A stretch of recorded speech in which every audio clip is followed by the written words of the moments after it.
Hello, everyone, and welcome to the penultimate, there we go, English, episode of the Symphony of Scylos. I am your humble guide for these preceding evenings, Chris. With that, let me introduce our players so far, starting off with the lovely Calamity. Hello, my name is Calamity, pronouns she, they. You can find me as Hey Calamity with 3 Y's all over the internet. I am a writer, performer, did all of the things that have to do with tabletop and video games. And I also am playing Lawrence, the party's magician. Magician? Yes. I keep forgetting my title. I don't know why. Every time I'm like wizard, magician, It's the same thing. magician. Just man with fancy magic. Man with fancy magic. Fancy magic. With that, next up is going to be Cleric. Hello. My name is Cleric. I use he, they pronouns. It's your local fuck up. I'll be playing Alvaro, who is so sad right now. Is just tragic and sad and is all that, and is the doctor. We love to see it. Next up, Danny.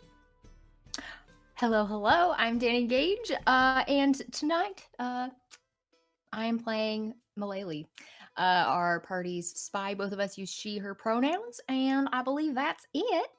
Yeah. Thank you very much. We'd love to see it. With that toffee, please. What's up, party people? I'm Toffee. Pronouns are he, him. And yeah, you can find me on Twitter and Twitch at Toffee Plays. And, I feel like I need to say this because, if you like what you see today, cast us in your tabletop stuff. If you want to see more of us, get us in more projects. Not just as players, DMs, all that. Let us help with your games because we're having a fun time here and we want to spread it around. And I'll be playing Gareth, the one-legged milkman Taylor boy fighter. That is who I am playing. Pronouns he, him. That man.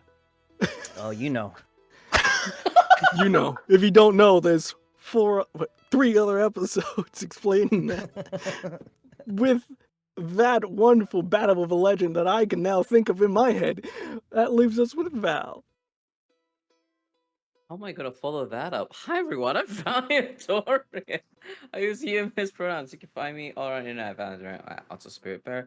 Please enjoy the treasure hunt just sent you on. Tonight, I have the distinct pleasure of playing our party's invoker, Rao, who is, funnily enough, also really sad. We're all having a bad time right now. Please send your Fs in chat. Well, GM, take it away. Hey, I love to break hearts. With that, a couple of announcements. First and foremost, for the CW or content warnings for this show in particular and this episode contains fantasy violence, familial struggles, severe weather, references to romance, monsters, political corruption, and references to war. If any of these are not your jam, there's a plethora of content on the channel which can fit your needs. In terms of others, you can as well Discord to join the Discord of Bad House RPG to get on the know on all the upcoming shows and current shows that are going on and talk with a bunch of lovely people. And before I get to the donate, there's a little bit of a surprise, an announcement, a little change to the channel.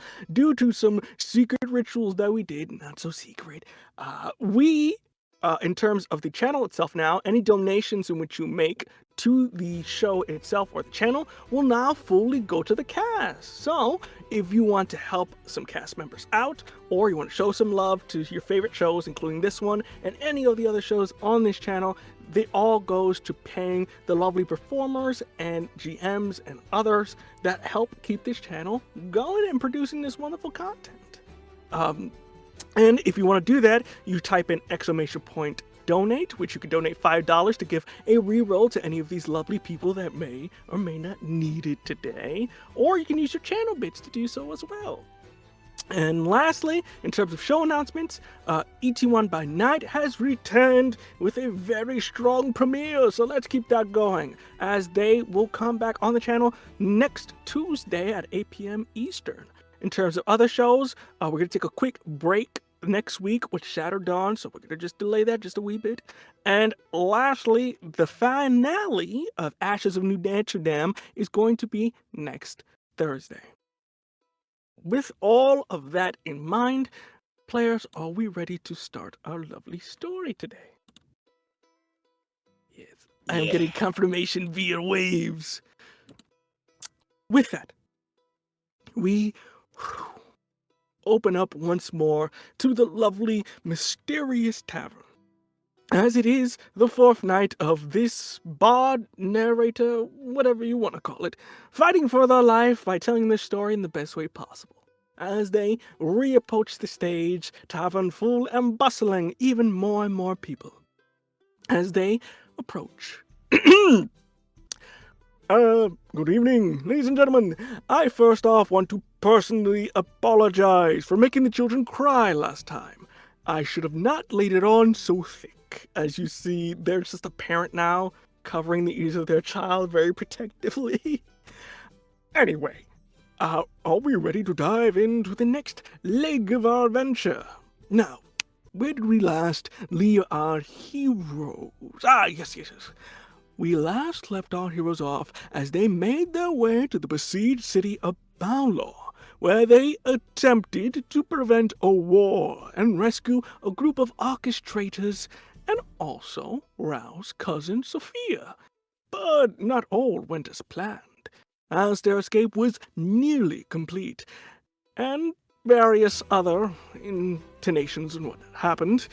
They were intercepted by that great owl beast that had sieged Mar earlier before, and not only have they finally learned its name, which we know is Ree, but also we see the true form of Alazar, as both him and Ree are now free, and for some reason hate each other. As most of these party members were able to escape relatively unscathed, Sophia sadly did not, as a well-placed arrow by Alazar made their way into their cousin's heart.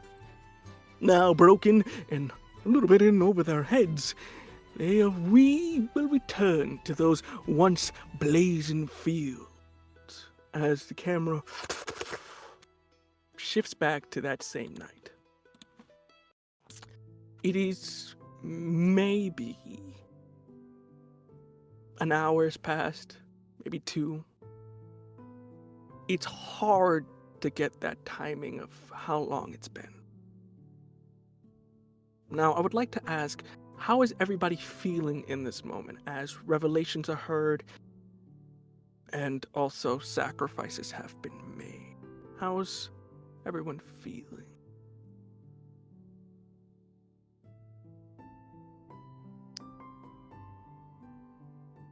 I can go. Milele.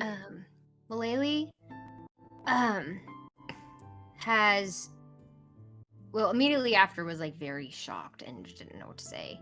And so now, depending on what everyone else is doing, she's trying to not necessarily cheer people up, but trying to distract everybody. So whether that be somebody's looking sad, she'll try to get them doing tasks. She's not saying anything to comfort anyone, but is trying to keep people preoccupied. I think Alvaro is trying to like Malele is like going back and forth to help people heal people, but it's always every time there's a moment of like I heal this person, I'm coming back, I heal this person, I'm coming back, always comes back to Gareth, the check-in on their chopped leg. And so I think Alvaro and Malele like will be walking by each other and they'll kind of make eye contact, but Alvaro will always look down and just won't like look Malele in the eyes, or like we'll make brief eye contact and then look down immediately and just immediately go back to Gareth, not really saying anything but just like checking on their leg and then going to somewhere else.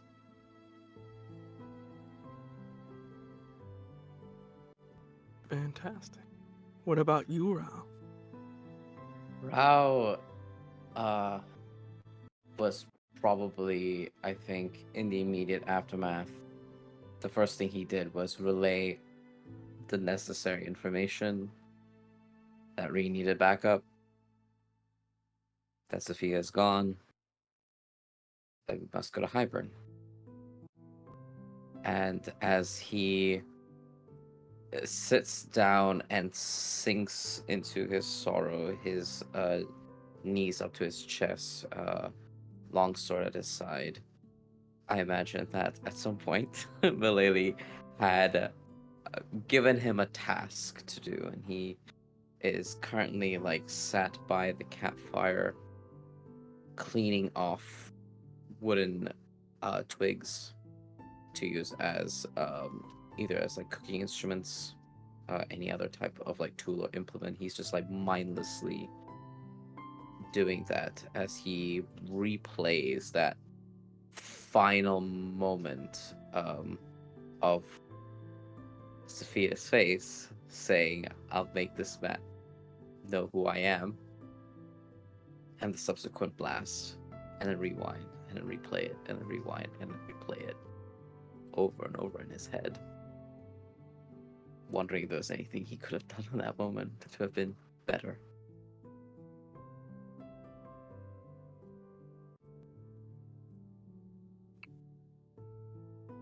At this point, Gareth's leg has been tied off, bandaged, but still limbless. And as everyone is working around him, he is on his back, sort of looking up at that sky.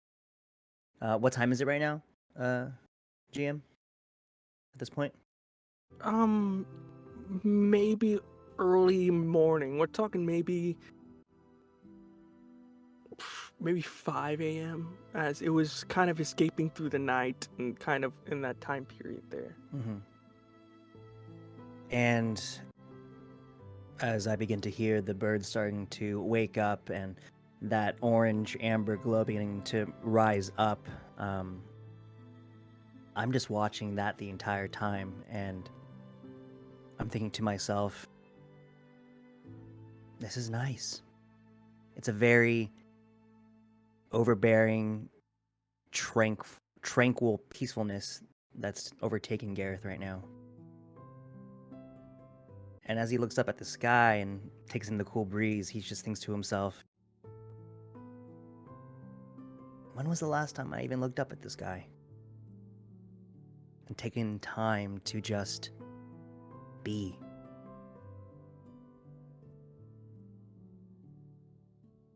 And last but not least, Lawrence. Lawrence has been sort of watching everyone from a distance. I think, trying to picture exactly where he would be, but he is probably a bit away from kind of where everyone is sort of gathered, and is just kind of observing everything, and just realizing, I think finally for the first time, just the weight of this journey they decided to go on. It was bad enough when, everyone was turned to stone right in front of them, but this is loss. This is much more permanent. And I think that's really dawning on him. So he's just kind of quietly watching everyone and just thinking, can I even, are we going to make it? As all of this is going through your mind, as that ever fluorescent glow of that orange morning comes to bear, you see that Eland tries to get you all together, specifically crowding around Gareth, as Gareth has some mobility issues at the moment. As you see, he just finishes talking to the princess. As you see, most of their forces are trying to pick up the pieces, and for the most part are heading away from the city.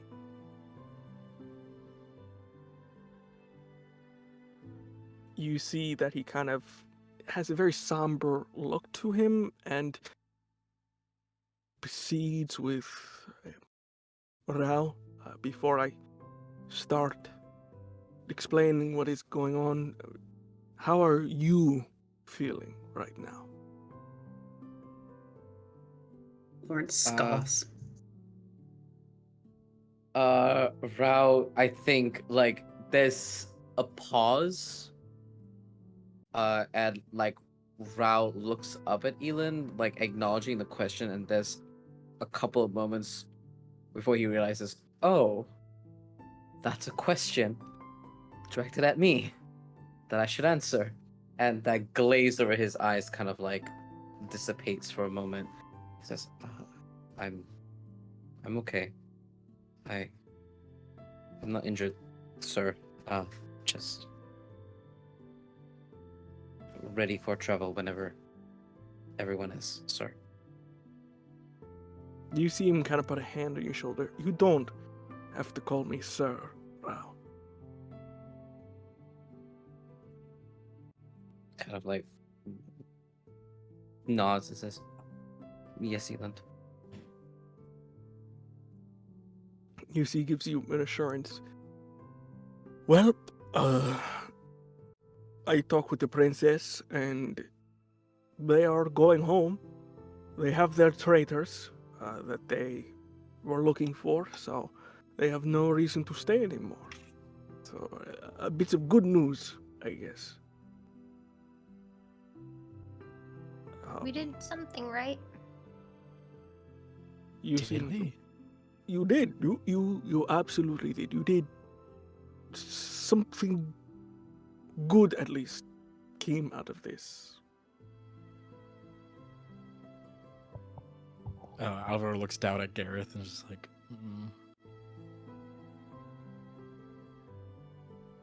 He's just looking up at the sky. He's making little. He's finding all the little shapes in the clouds right now. Gareth, are you okay? I'm hungry. I have some tea if you're you need something while the food's still cooking. I'm hungry. I have a cashew. You know I have a nut allergy, Alvaro. It's very severe. You're right. I don't. Yeah. I'm sorry. I completely forgot. I have I have an almond. Fuck. You see just Ian's like, yo, you need to stop. Just don't. Anything you have is not going to work in this situation. What are you hungry for?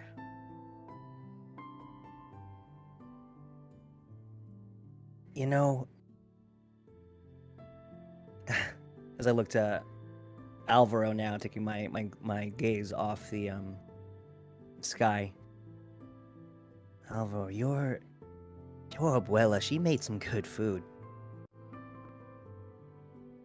A bit of a hurt look, but then also like, yeah, she did. She did great empanadas. Whenever I would eat at your house, you would never finish your food, and I would finish all of yours.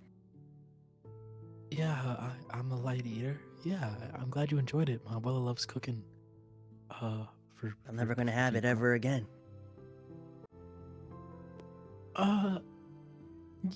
You can. I mean, she'll make it for us another time.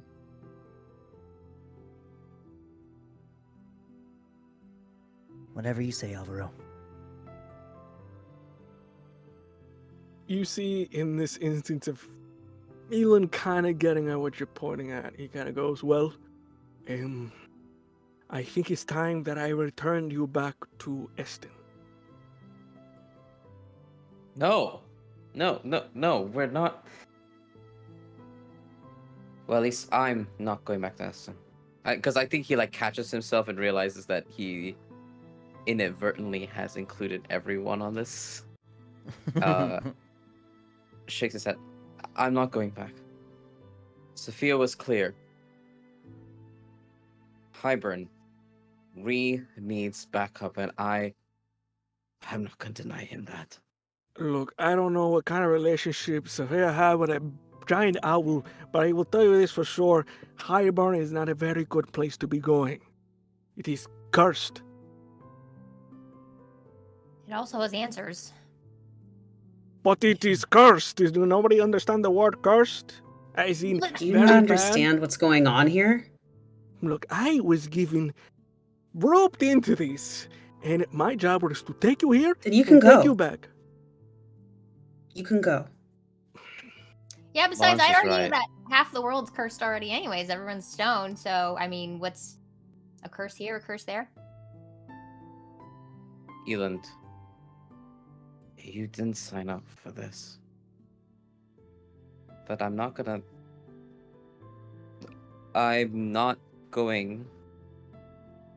to let my cousin's last wishes go to waste. You see, he's in disbelief of like, okay, I'm gonna repeat it just in case. Cursed. Giant bird that wants to kill you. Apparently a guy with impeccable aim who also is a giant bird. Do you really think you can take that on with your current state of being? Not to be rude, but you're just people. You're not. You see, he's trying not to be rude, but he's also trying to stay like matter of fact of like. I think you know Rao well enough at this point that he's not one to give up easily. So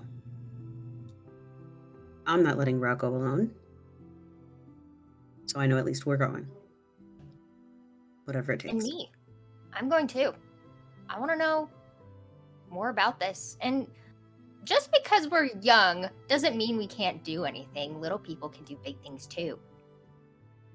But the little people are aged, so they have experience. It's not a matter of being small. And you just like, are you 100% triple check positive that you want to go to this very cursed place in which bad things might happen? Just to clear the air. We can't really stop now, can we? I know I can't stop here.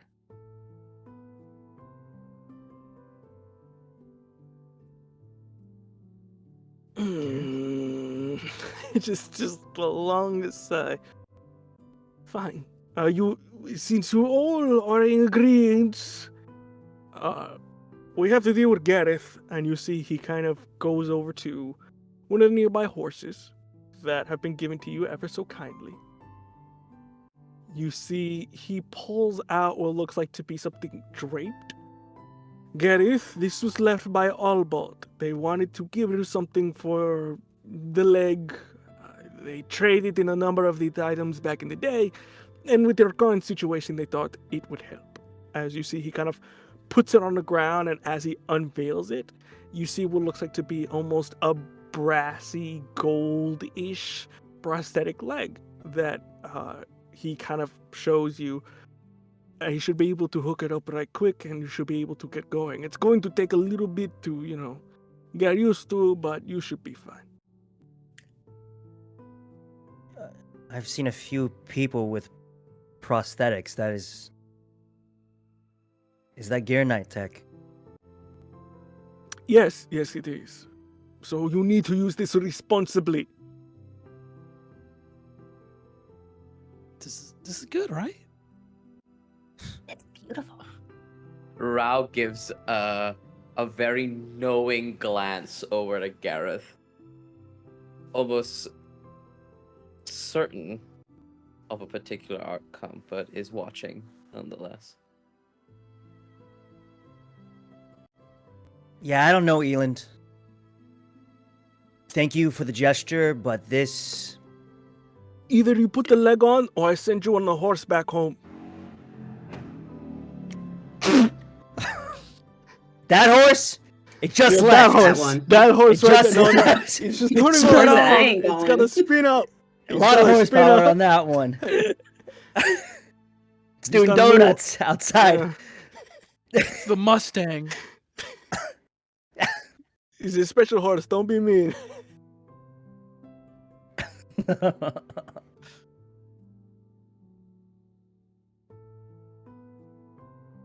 Fine.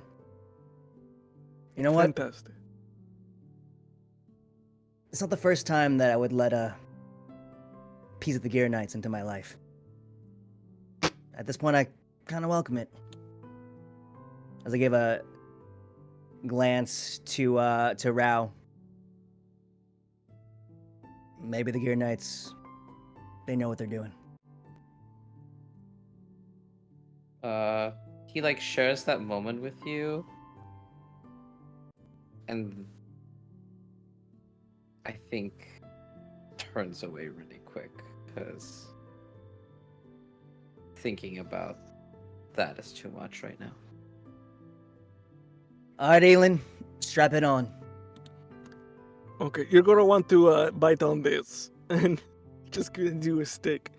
You two hold them down, and on the count of 3, I'm going to, put it in. So ready? Ready? Okay. 3 immediately puts it in. Just sharp pain up your spine. Just a kind of deal as you see it kind of begins to wrap itself Whoa. and just facets itself onto your I am- leg. I cast relieve so that there's little pain for this happening. But you just right quick, you're like, oh, that looks painful, and just kind of just midway through as you get the beginning of it, but just after gets a little bit better, and you can feel that sense of phantom limb or anything Yeah. like that is kind of gone in that moment as Oh, you see it nice. finally gets up, and as you can feel, you can walk again.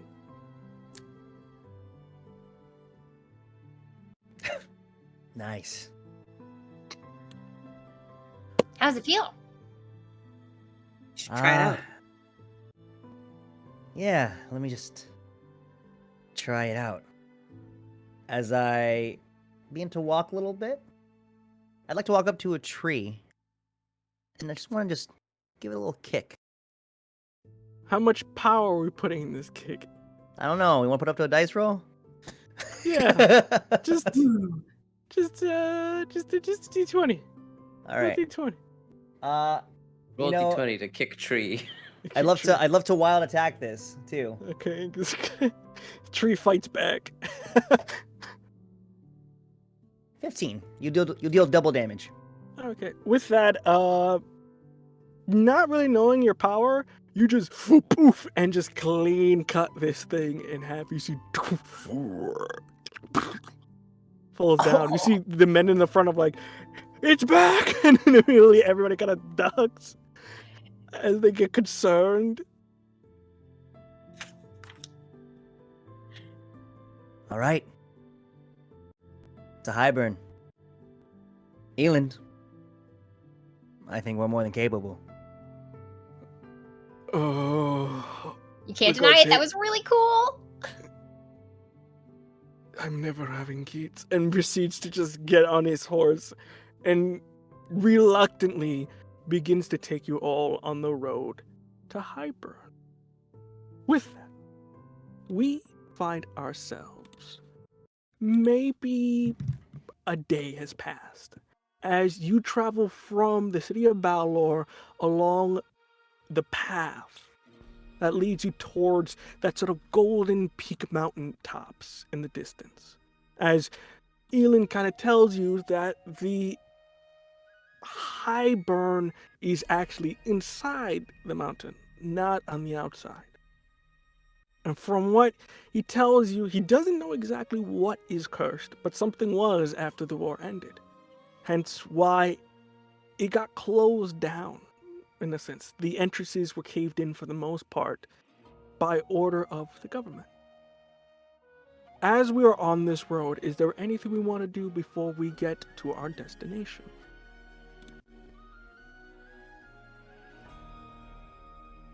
Lawrence wants to kind of hang back to where Malili is and sort of say, Might be a bit of a big question, but after gestures, all of this, what do you think you're gonna do? Probably just get back on the boat, back to the trading life. You know, Yeah. trading secrets, trading antiquities, all the trades. Yeah. Would you stay close to home, or are you thinking of maybe, I don't know, going elsewhere, staying there? I don't know. I don't know. I mean, traveling a lot has been really fun. I'm enjoying it. I think it would be really cool to, just keep going. Well, not on the road, but maybe on the stream, on the river. Just keep exploring and find all the cool things there are to discover. That is if we ever get out of it. Yeah. How about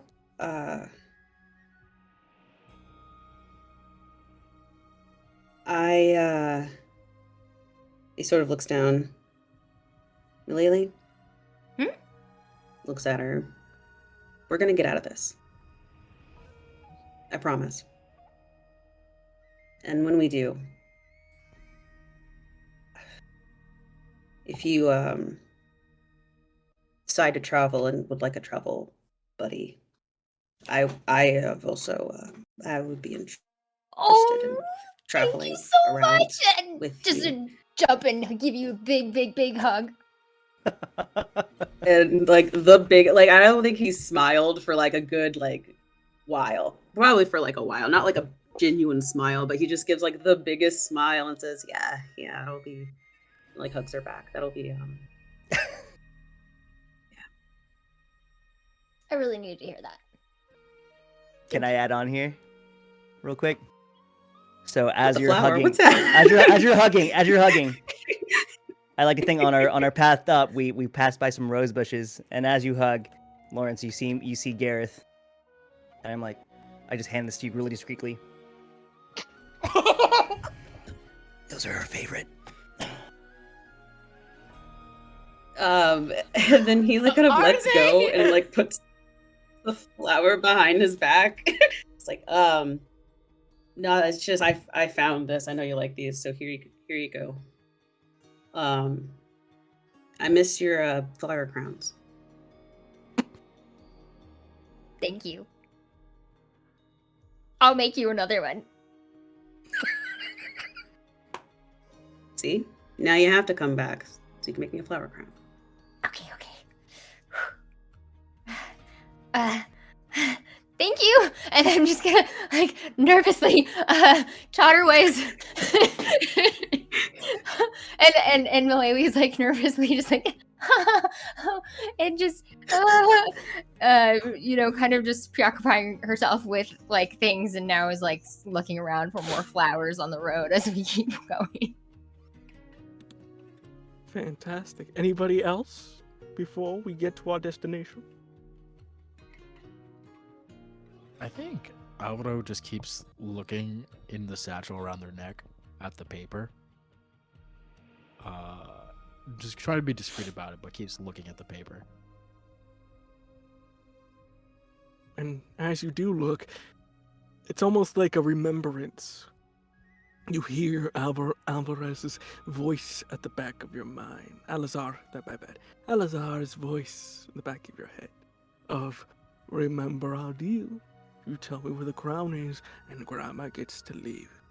As that just echoes in your mind. Closes the satchel and just kind of like keeps walking, just very much like zoning out. Anybody else before we continue?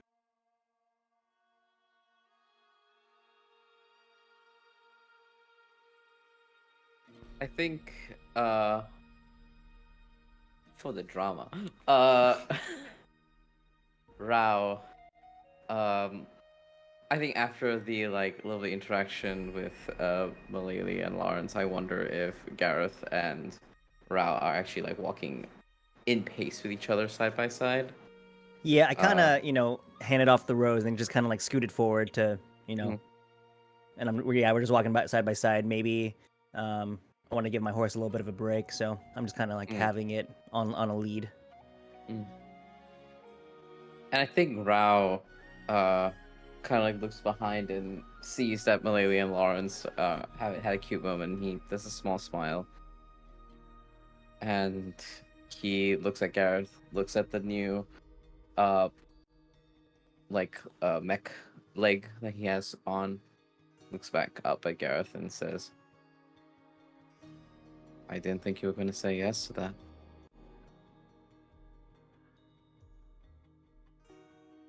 Well, it's pretty badass.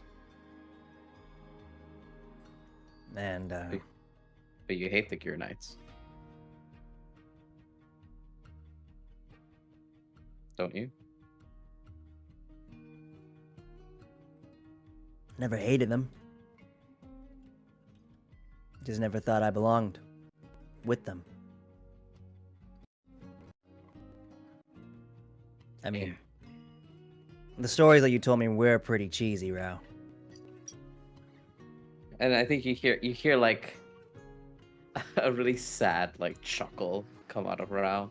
A huge juxtaposition, like a huge contrast rather, to his like chesty laughs that he used to give, and he just says, "Yeah, they kind of are. Stories don't tell you the hard bits."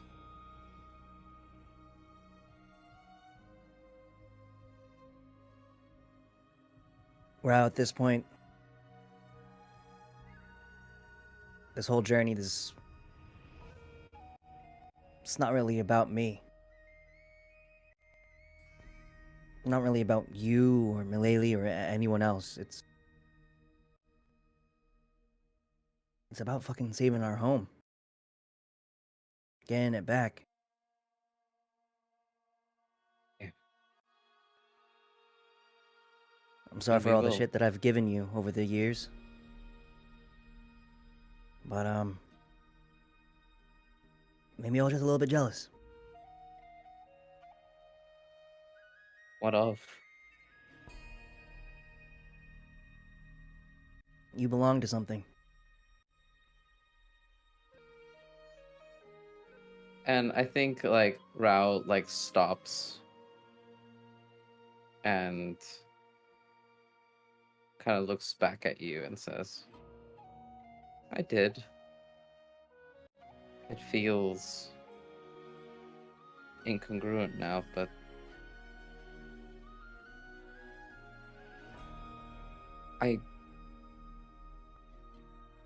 I don't think that you're alone either, Gareth. You do belong to something. Us, right?" I've started to come to realize that, yeah. And maybe I was jealous of you too. I'm sorry about that. What for?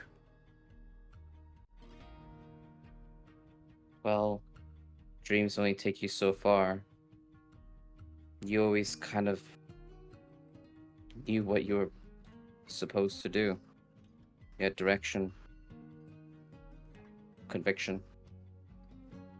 I just threw things at the wall until something made sense.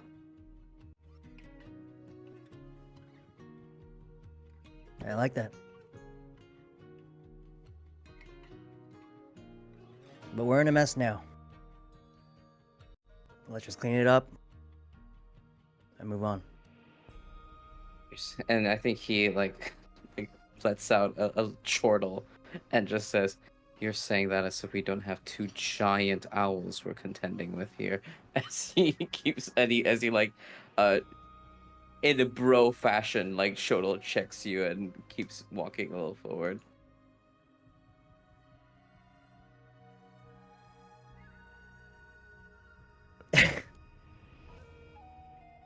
I'm gonna just take that and just let him go walk forward and just kind of sit with myself there, just kind of embracing that sort of rekindle of that friendship, as it kind of makes me feel a lot younger than I am right now. Fantastic. And as you guys are all talking and whatnot, you see Elin go, okay, everybody, you need to stick on the path. The last thing we want is to get caught by... oh my god! As you see, he gets immediately shot in the shoulder by what looks like to be a stray arrow as he's almost knocked off his horse. Shit. In that instant, you see that all around you, probably maybe about 10 people begin to just jump out of the forest. They all wear almost hides and furs and whatnot, which is good for this climate. But there seems to be one that stands out in particular. As you see what looks like to be a maybe 5'6", 5'7" feet tall figure. As they have white short hair, brown skin, and also what looks like to be kind of black paint that goes across their face. And it kind of really highlights their blue eyes. They wear what looks like to be a combination of golden bandages and hides with almost white fur on the sides. But the most noticeable thing is that you see there's almost like an X-like slash that goes across their face. With that, they, in a very gleeing way, showing as much teeth as possible, approach and go, hello everyone, my name is Marigold Ash Glade. There we go. You are currently being robbed by bandits of Highburn. So if you'd be very kind to give us any valuable goods that you're currently not using, it will be fantastic. And you can get about your way to whatever destination you're about to go to. You said your name was Marigold Ashglade. Yeah, Marigold Ashglade, not Ashglade. It's one word. So what's your last name? You see, they kind of like, it doesn't matter. So if you be very kind and just, again, give gold, anything that you're not using, or I might take your horses, because it looks like you're walking for the most part anyway. So if you'd be so kind. Marigold, do you know who you have decided to chance upon today? And he like unsheaths his sword at the ready because he's not going to. They're wild cards. He does not know how they're going to react. We have the Milkman with us. You ever heard of the Milkman? What? You see they kind of look each other. I even heard of a milkman, but that was way back in the day when I was a wee lass. And they would kind of go around giving milk. So unless Mr. Haneke is here to give me milk again, which is very strange in this instance, I'll be very kind and to remind you of some quick mathematics that there is about 10-ish of us and about 5 more in the trees ready to shoot you down. And we don't want to do that. Plus whoever we shot there. Who did we shoot? You see just Elin. Oh my god! Maribel, please stop! Alvaro has is next to them, pulling out the arrow and casting mend. You see, he just just getting up very slow. Oh, that hurt. I haven't been. Take a deep breath. Oh, Marigold. Hi. And you see, Elend, it's been a long time. I just say something. You see, they just kind of put their hands down, immediately come in and just give a bear hug, lifting Elend up as he goes, are you friends of this stupid oaf here? Yeah. He's escorting us. Escorting you. Do you shoot people before you know who they are all the time? Seems to be like that. No, it's very effective. If you just shoot someone, most travelers just stop what they're doing and just answer whatever, request that you make. It's very effective. We don't kill. Noted. It's just like he's shot. Now give us all you have or you'll be shot next. No one wants to be shot. You see, she's right. They're right. How many people does Edelin know? Everybody, apparently. Gear Knight. They're Gear Knights. We were Gear Knights. Is everyone a Gear Knight? I feel like everyone we've encountered is suddenly is a Gear Knight. We were fresher recruits until, the whole thing got... So, we took the banditry. It's been very paying well. Mm, And for Oh, the so first time, Rao doesn't have like a huge reaction. He's not bouncing around. He's not enthusiastically asking them questions. He just like sheaths his sword and listens quietly. I love the Gear Knights. I mean, I'm impartial, but you gotta do what you gotta do to survive, so makes sense. Indeed. Bird Uh, dogs. Congratulations.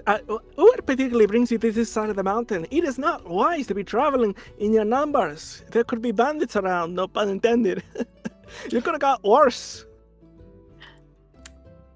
That's not We how are buttons. going to Highburn. Highburn you're Yes. going to. Yeah. And we've been trying to find it for a long time. Well, I think we got a little lost at the roundabout. You know about the curse, right? Oh, Elin warned us about that, yeah. Yeah, People- yeah. Folks keep saying that, and I still have yet to know what this curse is. True. And he kind of like looks at Lawrence and everyone else, and is just like, right? Did I miss that? You're not wrong. It was never told to us. Not Yeah, mentioned. curse. You see Elin just like, well, it depends on who you talk to. It varies. You hear Marigold go, that's correct. They say it's a terrible demon, Lord, just the city itself that kind of roams the whole. They say if you put your ear to the mountain, you'll hear the screams of the damned. You see Elin go, they also just say that it's just a couple of the older mortals gain semblance as they're possessed by ghosts, and they just kind of go about, trying to rebuild. And then other times, it's just that it's closed off, and if you open it up, something might come out, pop at you. So again, So- it varies. No hard concrete evidence. You've just taken word. No, no one wrote anything down. That seems like what I'm sorry. I'm like from my research. That just seems like a little bit of excuse my language, foolery. That just You sounds see- like one of the haunted houses that Lawrence used to put up years ago in Mar. I miss those. We need to bring them back. Yeah. You see that they get very close to you, Alvaro, just very uncomfortably, like, hey, this is my bubble, kind of grab you. I too have my own personal devices, which I use. You see they pull out their sword. You can really tell and get information out of someone when you have it at sword tip. And you just keep playing around with it in front of your face. Yeah, you know what? Maybe you do have a lot of first person experience really isn't it really trumps book knowledge. I can understand why. Step back from Alvaro. And you see like Rao is up and he's got his hand on his hilt. Fine. You see they kind of step back. So, you want to go to Highburn, is it? I would highly suggest to go in the opposite direction. Let's just say it's not really too welcoming to newcomers recently. People come up Besides here. the curse? Well, we particularly used to live in the outside settlements of Highburn, but sadly some Estin and Arcus people came in and just took over, captured a great number of people, including our lovely little Rose, so it's been a bit hard for us. Oh. They take your leader? What was their name again? Rose, like the flower. Oh. Have we ran into anybody named Rose? No. Okay. They Well, yeah, also may go they- by hope depending on the mood they're going in with the day. So, it changes to whatever mood they fit. Oh, I like that. But yeah, the Estons and they're all over the place right now doing weird stuff like that, trying to, encourage war and stuff like that. Sounds about right. I'm not gonna lie, it's a bit strange with the ones that came here. Usually, you don't see an Estins and Arcus working together, especially not being led by one person. Who is a right shit of a person. Do any of them happen to be named Duella or Anna de Ortiz or, any of the other Elazar? You see, you kind of go to the names of like, no, that one, as you see, they say Marcy. If you remember, it was the spitting ball individual that tried to corner you in the beginning. Yeah, that white shit little man came in and started to take prisoners. Currently, at the moment, they're using them to excavate. Looks like they're trying to get a deep hole into the mountainside. Oh, another excavation? Oh Yeah. God.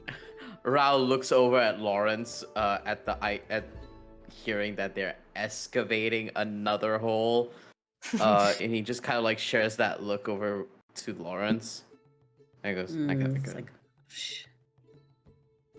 So where was this at? Again, it's literally right outside the front doorstep. Oh, okay. Good to know. Well, Marigold, I'd like to have you know that Eland here, he kind of recruited us to all be Gear Knights. He wants to get the band back together. You see, he's trying to do something, but he's in pain. He's like, wait a minute. Is that so? Yeah. Well, I don't know how I feel being an unpaid intern again. It wasn't exactly the best. You're not going to be an intern this time around. You're on the board. The boss man. So you know this place. Like the back of your hand? I do indeed have one of those. Unlike you, who apparently lost a leg. Sorry for your loss. This is a Gear Knight exclusive, baby. Right. You see, they kind of chuckle among themselves. Raul's looking at the rest of the party, being like, who is this man? What has happened? And so? You want the Gear Knights to go back to their glory days? You see, we ran into Marcy and Eston, and they didn't really take so kindly to the offer. So we do have a few people that aren't down, but Marigold, you looking like you're part of it. Are we doing a startup? Is this a startup? See, we recruit you, you go back into us, and you tell two of your closest friends. You are their boss. I see. It works in kind of a geometric shape of some sort. I can see prism. what you're getting. It's something like, I'm thinking more of a diamond of some sort. Something like, it's going to be sick. You see, with that, as they're kind of thinking about it, can you please roll me a d20? Sure. I cannot believe you're doing fantasy pyramid schemes. No, it's a 5. I got a 5. I like where you're going, but I want to make a couple of adjustments. Again, I'm not really interested in being a gear knight. It will shit pay, and you risk your life for people that don't like you anymore. And it's kind of stupid. And to be very honest, being a bandit's nice. It's a nice life. You see, all of them are kind of.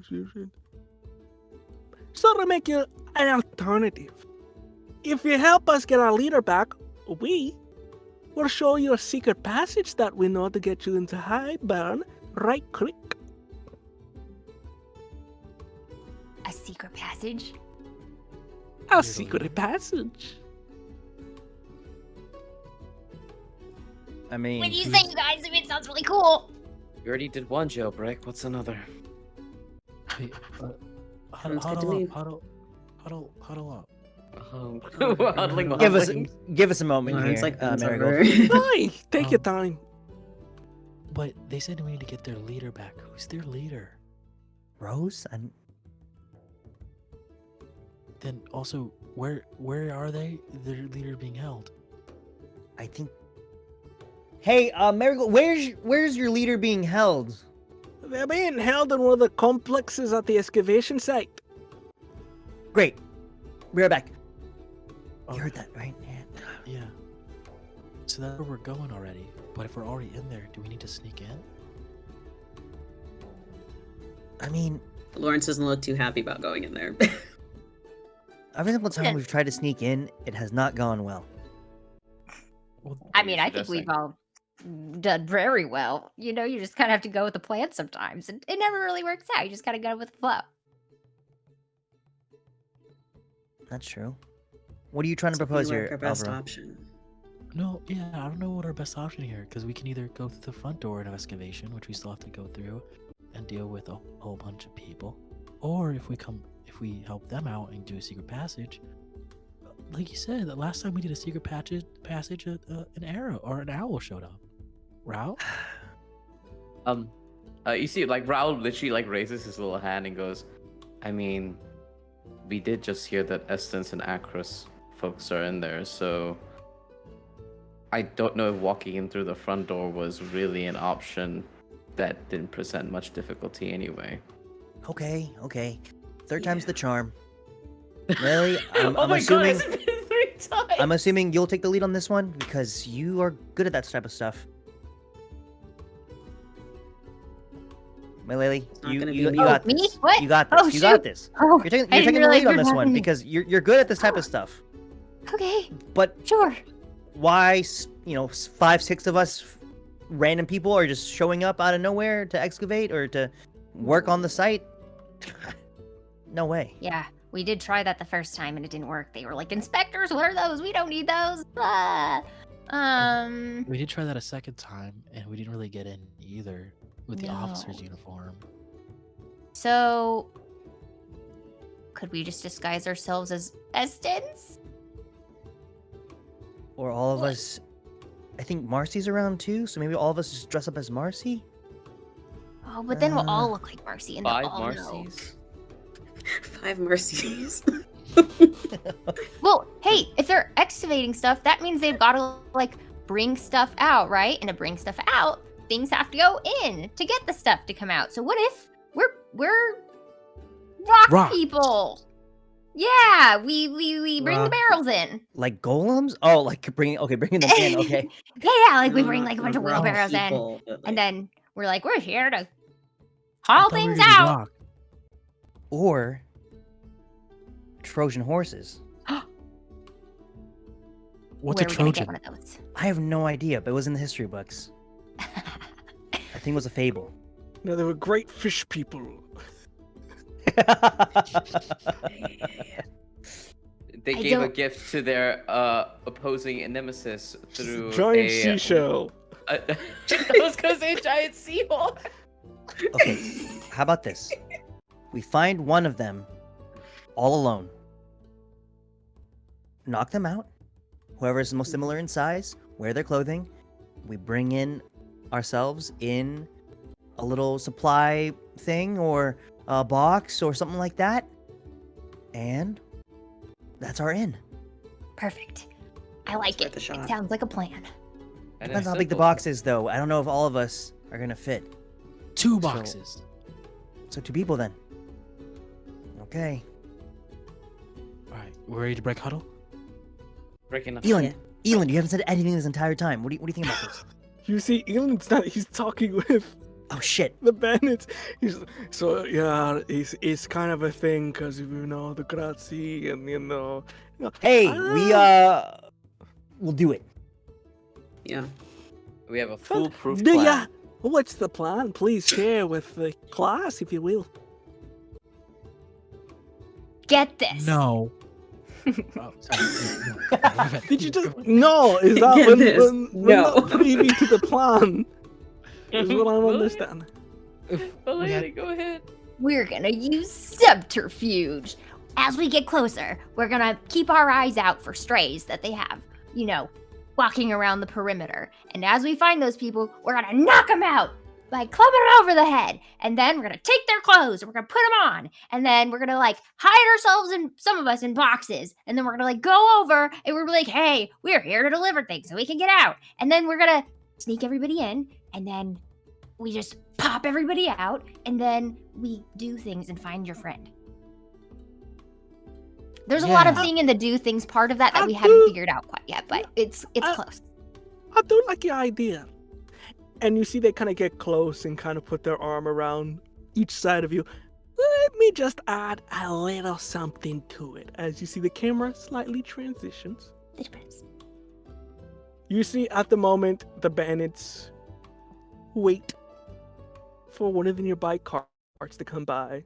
And without you having to roll anything, since you have bandits, this is their livelihood. And immediately they do what highwaymen do and immediately stop the nearest incoming wagon and knock them out completely. With that, they go, all right, here's the plan. We did get a cart. Here's my only question for all of you. How good are you with, let's just say, not conforming smells? With what? What? Do you get sensitive around certain smells is my question. Oh. Not me? I don't think like the so. smell of like butter. It's not butter, so we should be fine on that front. Anybody else? Just to make sure before we proceed with our plan here. Are they talking Even about me? If there was, I can remedy something. that. We'll be fine. Fantastic. I'm gonna need each of you to get into the back, into the barrels, if you'd be so kind. But what is it? Okay. You see they have 6 barrels laid out in the back, completely empty. So, do you all proceed into it? Is there anything we do before we get inside of it? Malele, do you have any clothespins? Clothespins? Oh yeah, I've always got clothespins. And there's one on her currently, and she'll just like unpin it from one of her robes and Thank you. very smart. Florence is going to cast magic tricks, which can generate a smell that is either sweet or horrible, and going to generate like a sweeter smell. To sort More of, like, horrible try smell. Yeah, make it worse. to make it worse. Oh my god. Hey, they know will get near us. Rao just kind of like says out loud to the group as we're like walking by the like wagon, because we like literally jumped someone for this, and he's just kind of like, I don't know, I don't think banditry is for me. This is sitting really the moral You see- conflict is a lot. They kind of like get on your shoulder, just like almost like very like too comfortable. Marigold kind of goes, "It's all right. They're just taking a wee nap, and I do mean that, not like some kind of metaphor for them, dying. We just tied them up by a tree, and blast still on their way. If anything, they sold their pans a wee bit, but it's fine." Just get in the barrel, Row. Yeah, wow. Who hasn't pissed their pants before? Come on. He like climbs in and goes, not typically, no. Just like lifts the lid over as he hides into the I'm like morbidly curious. What does it smell like Nothing at the moment. without Lawrence's spell? Uh-oh. Oh, nothing? Oh, Lawrence, what does it smell like in here? Apple pie. I'm Fantastic. having like the worst image of just like someone just took a big poop and then they just do apple pie for breeze. Just like, like in the bathroom. Yeah, right. Oh god. Like, but you can still smell it, but like. 100%. With that, Still there. we see the camera kind of, as you're all looking up, there seems to be about 5 holes looking in the wrong direction as you see Marigold. All right, you want to hold your breath for this one. Load them in! You see something slowly, just almost like, you don't know what it looks like, a slide of some sort. And then No. immediately, as you get hit on the head, as they seem to be filling the barrels with fishes at the moment. Oh. As you just get slap, slap, slap, slap, slap, slap, slap, slap, slap, slap, slap. As they completely cover you to the top, leaving a little air hole for you to breathe out of just in case, before you just hear the as they close it up. Feels like home. Are these just like dead raw just- fish, or are these like salted and like It's like already? fish that you would feed people with, so like transport. It's not complete, but it's a lot of fish, so it's Okay, like okay. they're pretty fresh, but they gotta. You're lucky there's apple cinnamon, but you can tell that it's slimy, it's wet, and the way it hits you, they've kind of been slightly frozen a little bit, so they're actively thawing in this heat. Just You like just a hear Willows from a barrel nebulous to all of you, Rao's voice is going, I changed my mind. I actually really hate this. This is not nice. pleasant. You This see is Medical. nice. All right, I'm gonna need you to shut up, talking barrel. I'm gonna go to the gate. I'll give you a tap once you're in. Just think of it as a massage. Just think of it as a spa. How in the hell is this like a massage? I've never been to one. I'm assuming this is exactly what it's like. I need to give you a massage, Alvaro, if this is what you think it is. Fantastic. With that, you proceed to travel. It takes only an hour, as you seem to be relatively close, as you seem to be going around the hillside, as it is, you can see this cart is driving on the edge. As you can see that if one slip-up happens, this thing is just in your mind of, if we slip, we die. As it is a very mountain goat kind of path you're going. But as you do, you see out of your eye sockets this almost ruin-like landscape that has mountains as a background of it. You see that it is made of stone, and it looks slightly decrepit from it not having enough attention. Maybe a battle happened here, but for the most part, you can see what looks like to be the remnants of an outside settlement of this mountain. As you get closer and kind of going away from the thick of the wood, you proceed to hear noises of explosion, of men hawking orders, of primarily that hacking sound of pickaxes against the stone. And you can see that in the mountainside, there is a very gigantic hole that is being built. Almost like they're like going directly into the mountain itself. You get to a certain point where Marigold kind of stops the cart, and you can see that there's guards made of a combination of both Arcus and Eston men. Kind of go, all right, what do we got here? You see they're trying to open the lid. This thing's, rather shut tight. Currently, they're at your barrel row as they're trying to open it up. Why me? You see Hold Medical. on. I wouldn't do that if I was you. This is the salted fish. The last thing you want to do is expose it to the elements. You see they're kind of like, something. At least it's not pork again. And just kind of get off. All right, you can take the barrel down. Before they get to finish the sentence, you hear, all right, hey, hold up a minute here. As you see Marcy proceed to slowly stroll up. Even it isn't my favorite bandit, huh? You see, hello, Marcy. It's been quite some time. What do you got for us today? I hope it's not pig again. No. It's just fish. Hey, do you mind if I get a nibble? No, please choose from your favorite barrel. You see he kind of gets up, kind of.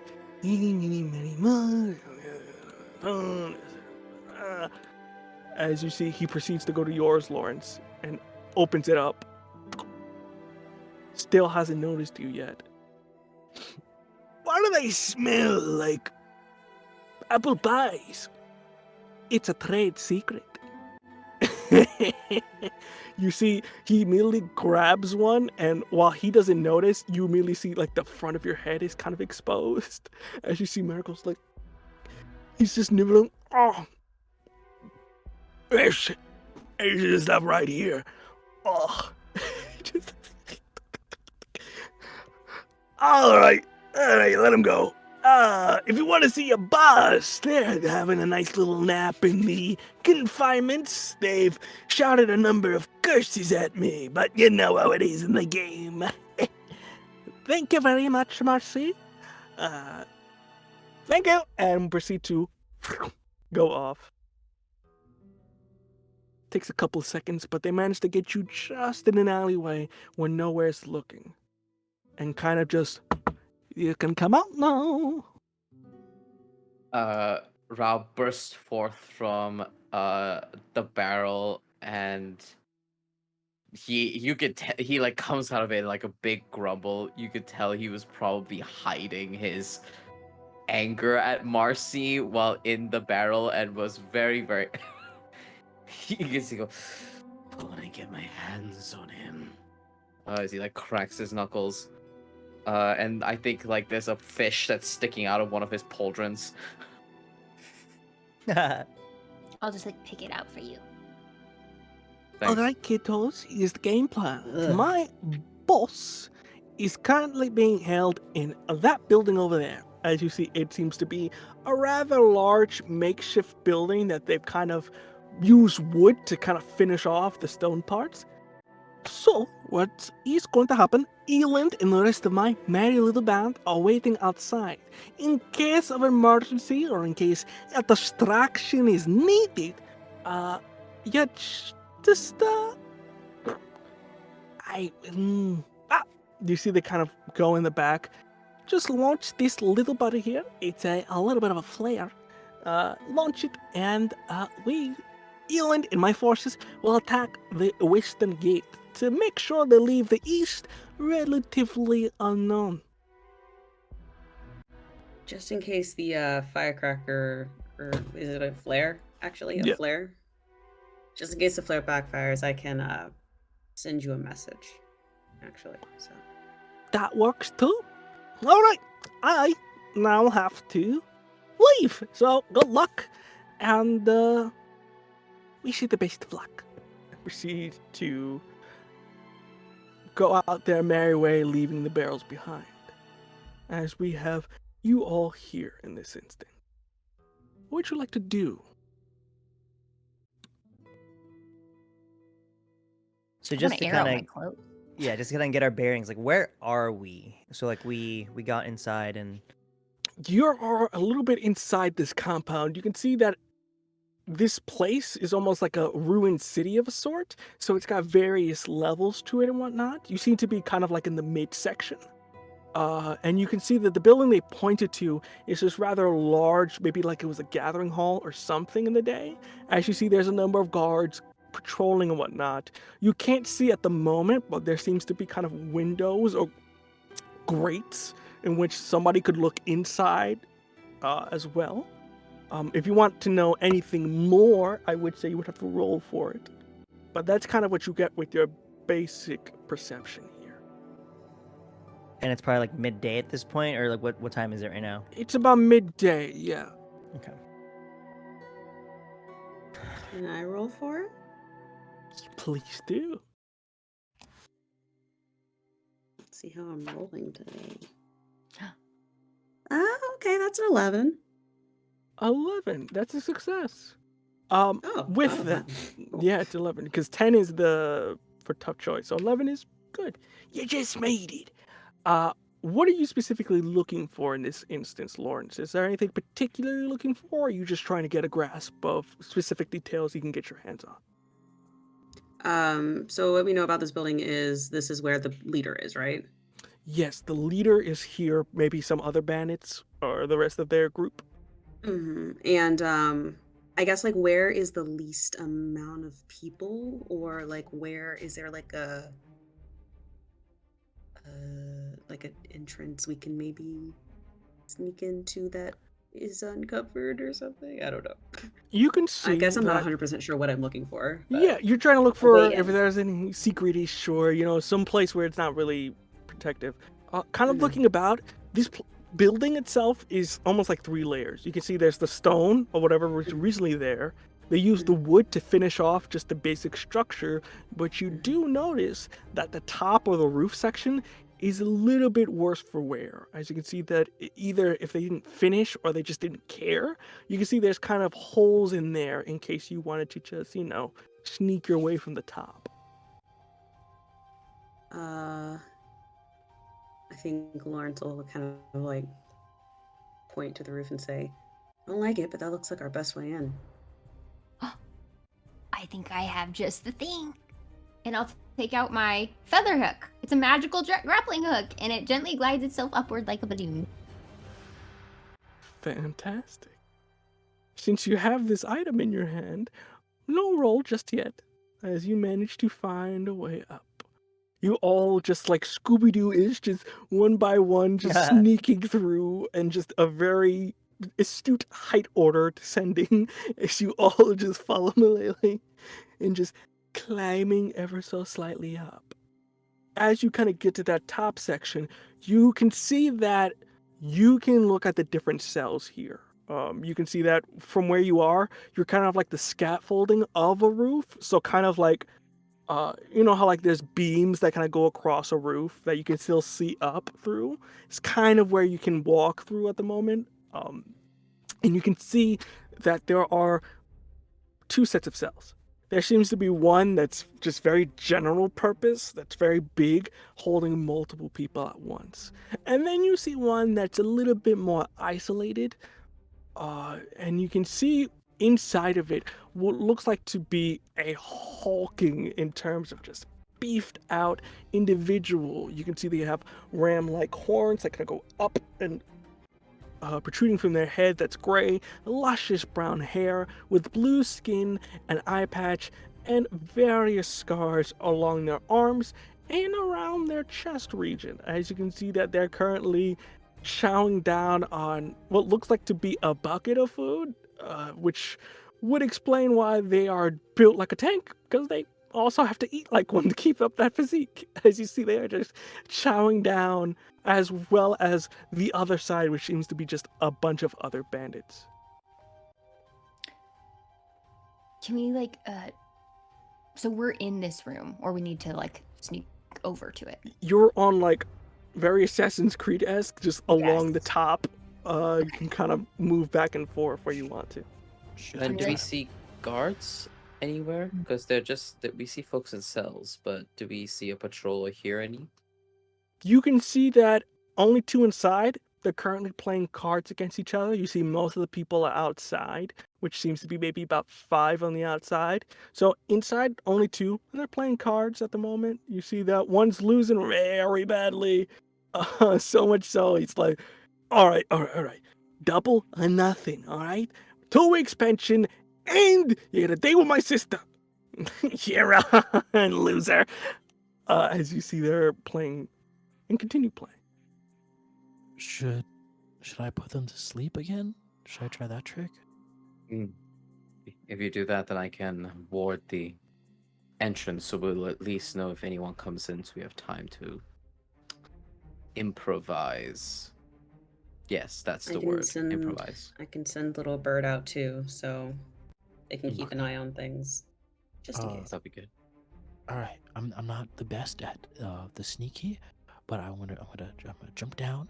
What if I get right behind him and I jump down and I hit them both in the head and I cast sleep on them? What if I do that? Do they have to be knocked out to use that? Yeah, why are you put 'em hitting to them on the sleep? head? Well, no, I just need to touch. Like I need to get my mitts on them. Okay. So if I just if I jump and then grab both their heads as I'm jumping and then just sleep and then just boom. You should do that, and then at the end be like, "Gear Knights," because they're so cool. Don't do that. Don't do that. Are we gear knights? No. No. So I mean, we are. Do I have to join the pyramids? The trapezoids? Alvaro, just do it. Me and Raul and everyone else will be right behind you in case things go south. Okay. Start shimmying their way on like the where we're all like on top, and like till they're right behind, like above the two people playing cards, and then looks over at everyone, is just like,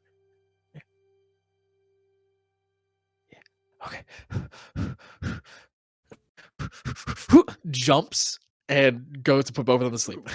Please roll d20 for me. Amazing. Good luck. I'm not even gonna look. You got this. 10. Ooh. Fantastic. This is a tough choice. Finally, someone makes me. So, in this instance here, you can knock these two guys out. But Mhm. sadly, you are WWE style jumping off and pile driving this. So much so that you start to see in your academic brain, oh wait, this is a wooden table, not a stone one, so that's just going to and break. You'll get the two guards, but then you might get hurt and then also outside. Yeah. The other I'm- thing okay. here, your other choice, you are falling, and there is a place where you can land that the people outside won't hear you. But these two guards are going to be like, what the hell? Kid situation. So it's up to you in this instance. Out of these two options, which one would you rather choose? Now here's the real question: which is the funnier option? And I'm leaning towards the second one, because it's just imagining Alvaro jump and then like but not jump but slip, and then chin hits like the table like that, and just not on the floor, just like Yamcha, just like that in front of these people. So we're choosing the second Yeah, I'm option. choosing is what it- I'm choosing option 2, everybody. Who's Alvaro that? is not coordinated. Yeah. As you jump, don't aim it right. Immediately, boom! You see the two guys go, oh, what the hell? And just you get laid on the ground, just slightly bleeding. You do take 2 points of damage from hitting Fair. your head, or just as you're bleeding slightly from your mouth. As you see the two guys go, who the hell are you? Yeah. I'm I'm looking for rats. You're looking for rats? I'm looking for rats on the ceiling. Do you see any rats? You see they look at each other. Rats? Make Can another. I do something? Can I do something? Please. You see Rao is like holding on to Gareth's forearm going, what is he doing? Yeah, like I already What have is my he doing? my sword drawn like on the top. I'm just like watching from above. What are we doing here, Lawrence? Lawrence is going to use magic tricks to make a sound of like a skittering around like from the roof, and then also I want to use touch to kind of make them kind of like feel like kind of like maybe they feel something scurry over their foot or something. Yes. So, with that, you can roll d20 here. Roll d20. It's gonna be. I'm gonna say in this instance a. What should we call it? You can add. I'll say you add a +5 to this. I'm gonna be better nice here. Okay.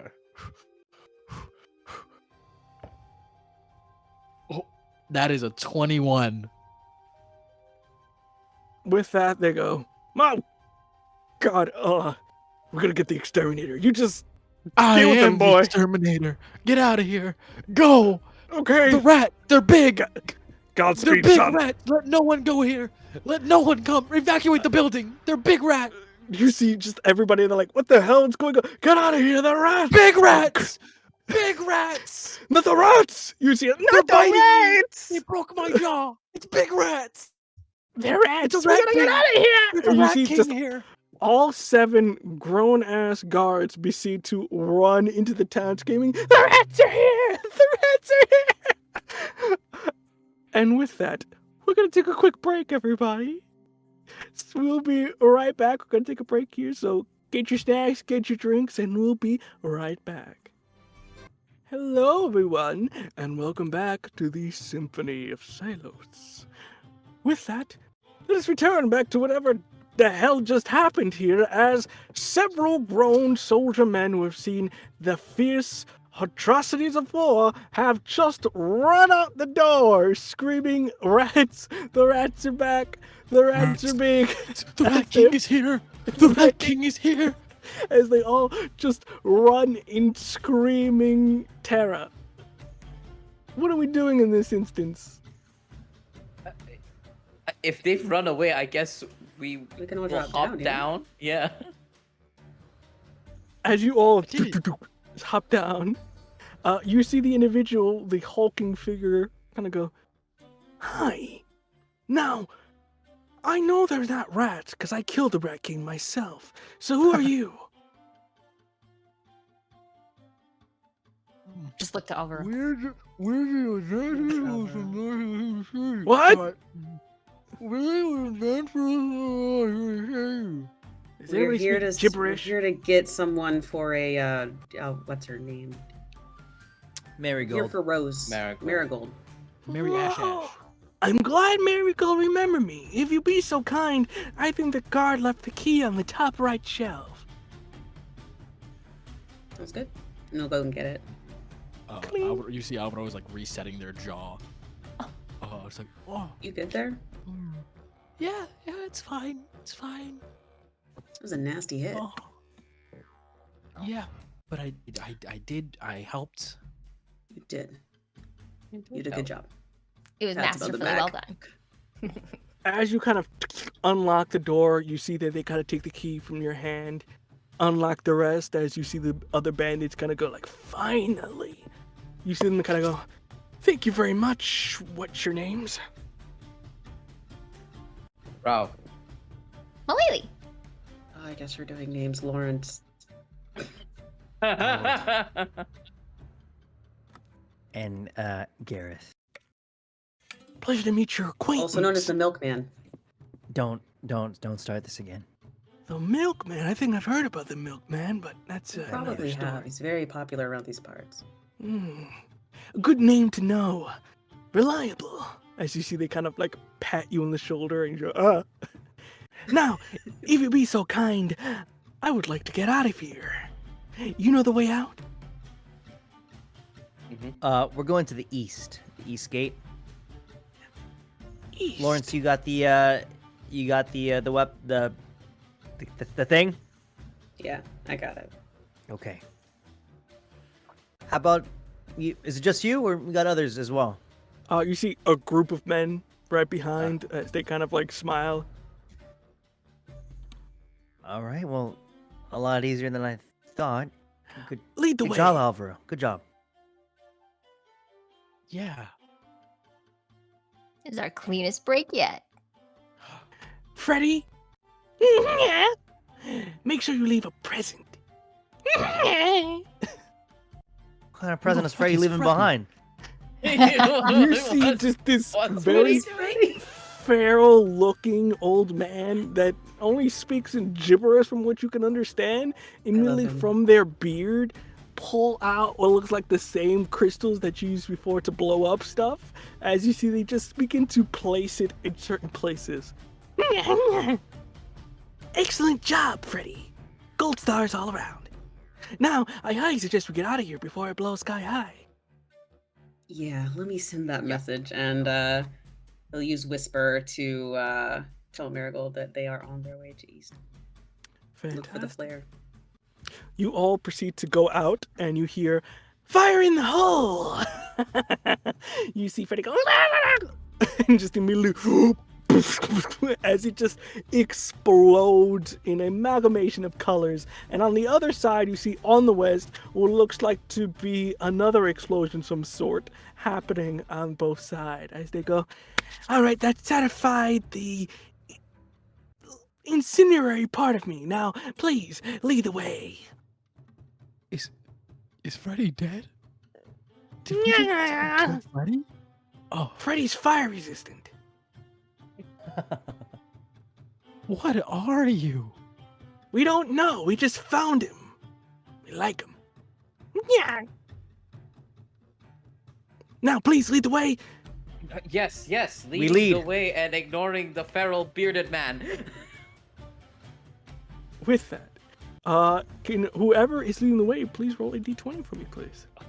What did I talk? Okay, I'll do it. Can it be both Alright. me and Ra leading the way? Good luck. I'm gonna say you one got person this. here. Oh, Someone's leading the charge. It's okay, I have a reroll. I do have a reroll. You do have a reroll. Reroll. That's true. That's true. Okay. That's a 10. I'm trying to remember what 10 is. It's a tough 10 is a choice. tough. Do I want to reroll and potentially go lower? Whatever you take, you reroll. You take whatever the reroll Let's is. reroll. Now's the Alright. time. Damn for comedy. Okay. That is a 11 exactly. Ooh, just whoo. I was just like, With because that, it was like a 3 and then it tumbled to an 11. I was like, Whoo! Oh With- no. with that, it's relatively easy as you're kind of going through. Especially, it's very easy when you see there's a bunch of men screaming, "Rats! The rats are back! Fear the Rat King!" As you see, they're just running through. So you kind of stop. Okay, go. Stop. We're going left. And with that, you manage to get yourself to the east wall here. You can see at the moment that the gate itself is closed. There's nobody here at the moment. As you see, freedom is just right behind this gate. With that, what do you want to do? And the guards are all scattered. There's no one like posted up on this gate. No one at the moment. Let me see real quick to see if they've noticed you got. Nothing at the moment. I rolled a 3. With that, nobody's noticed you've gone yet. So you have Yeah, still I some think- time. Yeah, Raul looks over at Gareth and it's just like, seems like we have an opening. Let's get everyone out. Seems too good to be true, but I'm right there with you. Yeah, let's get everyone out. I don't need to use any of my abilities because all my abilities are shouting related, which aren't great right now. You see Rose kind of go, "Allow me!" Immediately get in like a weight squat position and just hands up immediately. Whoosh, as you see, they just launch it back up at the moment as it is kind of coming down. But so it's like, you may want to hurry up. You must drink a lot of milk. I do. It's good for the bones. Maybe you are the milkman. Women, if you be so kind. We don't want to give them all the credit. I scurry through. Same. The milkman is the friends we made along the way. With that, everyone goes out, including Freddy, who kind of just rolls out as you all make it out of here. You see, whatever is happening on the east side seems to be very productive, but for the most part, you see that they kind of notice you as they kind of flag you down real quick. And with that, they kind of proceed to hide into the woods as you all kind of reconvene at a relative spot. With that, Nice. you see they kind of meet up. You see Eland kind of covered in like smoke and whatnot going, "You kids are a lot of trouble. I have not had this much pain in quite a number of days. You know what it is to take a fireball to the face? It's not fun." You seem pretty hardy to me. Yeah, and there's a saying that I read once that without pain there is no mortal gain. So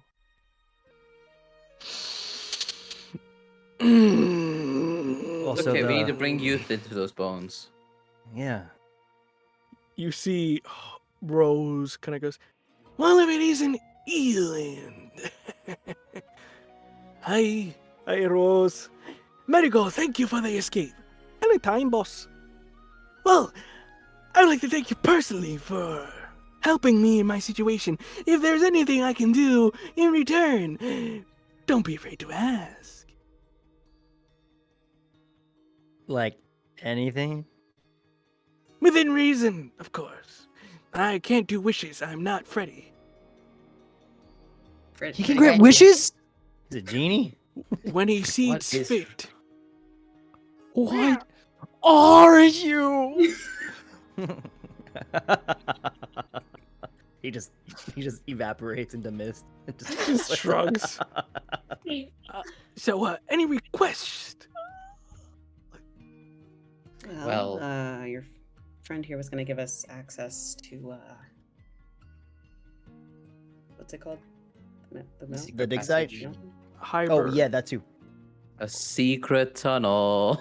Secret tunnel. Secret Tunnel tunnel. from the boulder. You see they kind of look a little bit concerned. Did you tell them it was cursed? I didn't tell them it was cursed. They didn't seem to care too much. We've done this. Okay, well, fine, We're Freddy. If you be so kind, they need the key. You see, kind of scrunches around a bit inside and then pulls out what looks like to be almost this small, shiny-ish orb. Here you go. If you just go on the backside of the mountain, there's a lovely little waterfall. Go in, and you should see a little slot to put this bad boy in. Any questions? Nope, easy peasy. It was in his beard the whole time? I Really need don't to have grow any out my questions beard. at all. They say it's endless, like the sea. What? I lift up Alvaro the starts beard crying. and look under. Just lift up. You don't see anything out the normal, and then immediately, as you do, he just pulls out slowly a fish. And begins to eat. Okay. Wow, this is Alvaro really was cool. actively weeping. With that, we hope you have a lovely adventure. We have to now run away as far as we can. Say bye, everybody. Godspeed. Godspeed. Thanks for the help. Oh, and Elin, it's so lovely to see you back in your element. I am not back. No, I am not. Not. That's this part-time. He's back and better than ever. Back and better We're than getting ever. the band back together, actually. He's having so Yep. much fun. Now listen, Yeah. if you want to be part of this, you got to recruit 2 buddies. Okay. I'm just You see him and I go, Goodbye. it's actually a great system as they begin to go down. With The that, bandits start an MLM. they give up their swords for a different kind of subterfuge. With that, you have the key in hand. What do you do now? You go We're gonna- find a waterfall. Yeah, go do El- that. Elin is still with us, yeah? You coming, Elin, or you want to sit here? Well, I'm not going to stay here for me to get caught by whoever is in that freaking fortress. Alright, waterfall it is. I hate my life. I used to have it simple. I used to wake up and I used to, eat something, stop a crime. And now I'm being shot at again and again and again. And there's birds now. And it just continues on his path. With that, you all proceed down the mountainside. And as you kind of make your way, you see this luscious waterfall in almost what looks like to be a grove that's been untouched. You can see that this probably is the spot, as you can see what looks like to be almost carved coming out of like the eyelids is what looks like to be an owl-like face that kind of has water seeping from the eyelids, almost like tears dropping down. And as you kind of look behind wherever this waterfall is, you can see there looks like to be some sort of door in terms of carved into the mountain with various symbols around it. You can see the slit of where it would open and close, and you do see what looks like to be a missing eye in one of the figures that's an owl-like in nature with an orb similar to what you have. Can I do the honors? Go ahead. Oh. Need a boost? Yeah. Thanks. Here, as I get I down. Oh, Actually, No, I no, you think got it, you got I think that Gareth's leg is not good for boosting right now. No, I can't really carry a lot of weight now, What man. are you talking about? Their leg is perfectly fine. No, They- it's they're- fine. Yeah, see, this It's just- perfectly fine. It's just Avro kicks Garrett's leg. Well, clearly it's not fine now. You kicked it. Clearly now you're the commission. Oh my Lawrence, gosh. it seems like you're the only one who can boost. Really? I see like a stool nearby. I drop kick it to like destroy it. I mean, see, it malfunctioned. We could have used that stool. Alvaro, I don't know. I gotta take a break real quick. I'm gonna go sit over Someone there. taller want to just put it in instead? Okay, here, Malay. I can do it completely, yeah, if you want me I'll to. help you. Elon, you need to tell me more about this bracer of mine. All right, I'll go over the instructions again, and you see kind of leaving you, Lawrence, for your moment here. All right. Just kind of waist you up. Okay, and like lift her up.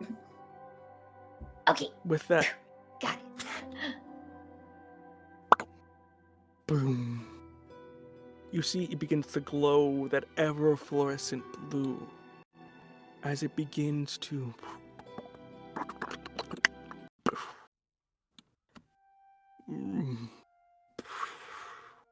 you can feel cobwebs. Kind of have to hold your breath for a second as the doorway is open, and as you all begin to walk in, you do notice that Eland, as cranky as he can be, has one foot close to the edge, but you can see he's very reluctant to go inside, like he's hesitant. And it's reading him, it doesn't seem to be the curse thing. He doesn't look scared, he just looks anxious. As I hop off of Lawrence's boost, I'll do a little curtsy and say, "Thank you, Sir Lawrence."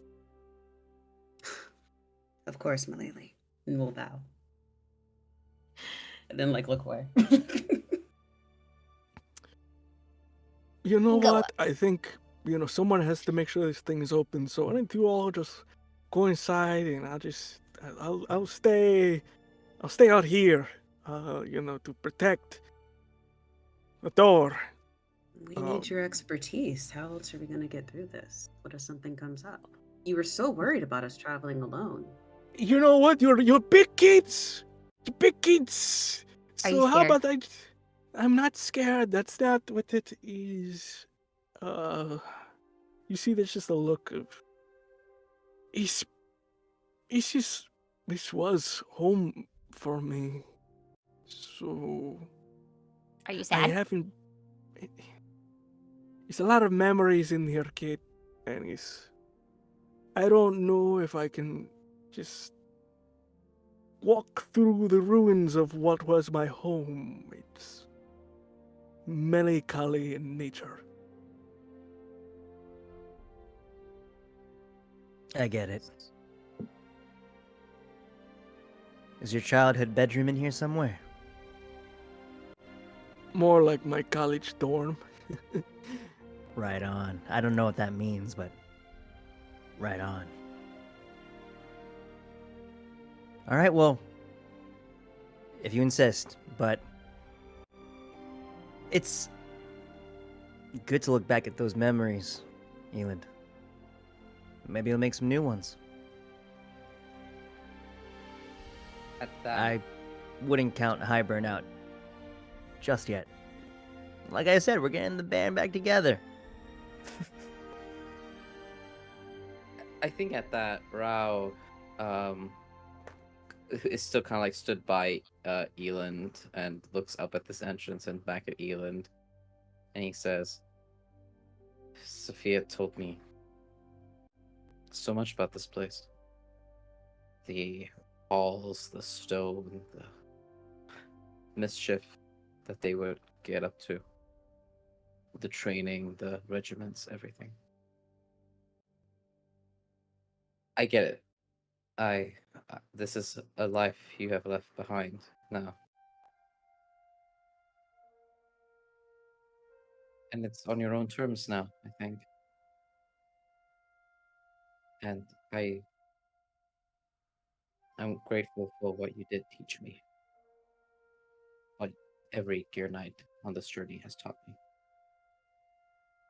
Things are complicated, but I think you're a great warrior, And whatever choice you make, stay here or come join us. I want it to be something that empowers you, Milan. Kind of like how Sophia's work empowered them. And I'm going to use inspire. I'll spend an AP to recite a meaningful statement inciting an NPC to live up to their ideal, whatever that ideal is, and not succumb to their flaw. You see, he's almost like a guy or someone who's gonna go down a water slide, just.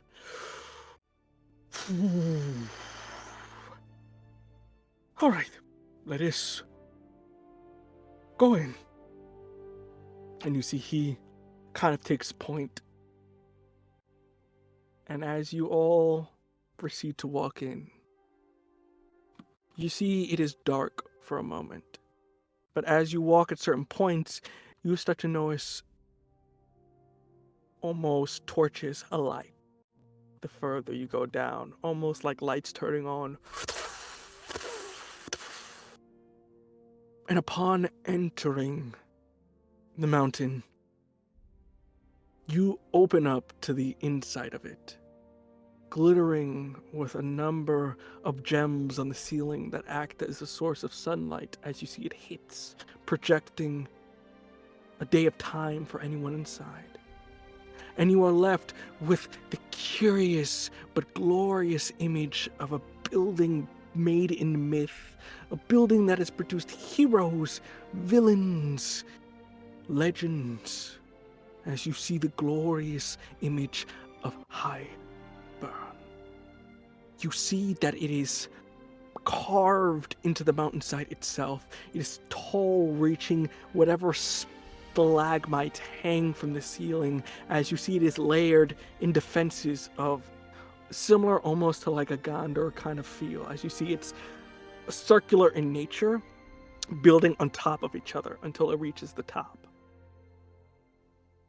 And you can see what looks like to be two large statues of knights, shields facing front and forward, letting anyone know that if you dare attack this place, it is defended not by just people, but by heroes. You proceed to go and enter through as your breath is taken from this moment. And entering through, you can see what looks like to be a drawbridge that already broke. As you see, it provides a way for you to walk onto. And you are proceeded to what looks like almost a deserted town. You see that things, whatever happened here, no dead bodies, no one died here, so at least that's comforting in some sense. But you can see it is almost like an abandoned town. Stuff was left here, people didn't get items that they were supposed to get. As you see, it's kind of littered among the place. As the inside of it is almost like a ruined castle with cobwebs flowing through. But there is one thing that is of concern here. As you enter in, you notice that some of the candles in here are lit. And they are not the ones you saw before where you would walk through and it would light up. No, these are by hand.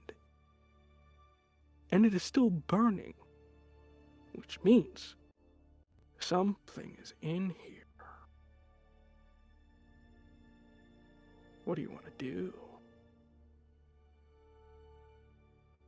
The wonder and I think it might have been a brief, like, hopeful glimmer from Rao for everybody else, where you kind of see that old spark return for him as he sees these hallowed halls.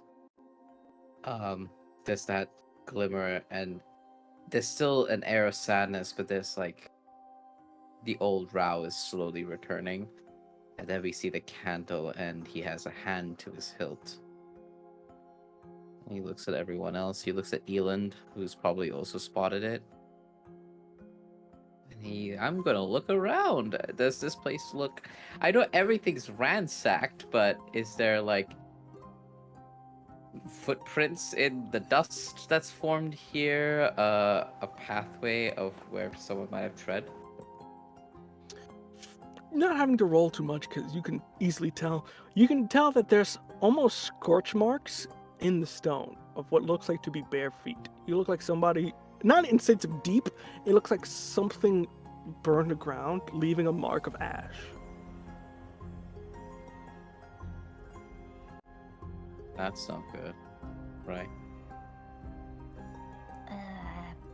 Probably not. Do you need something to help you look around?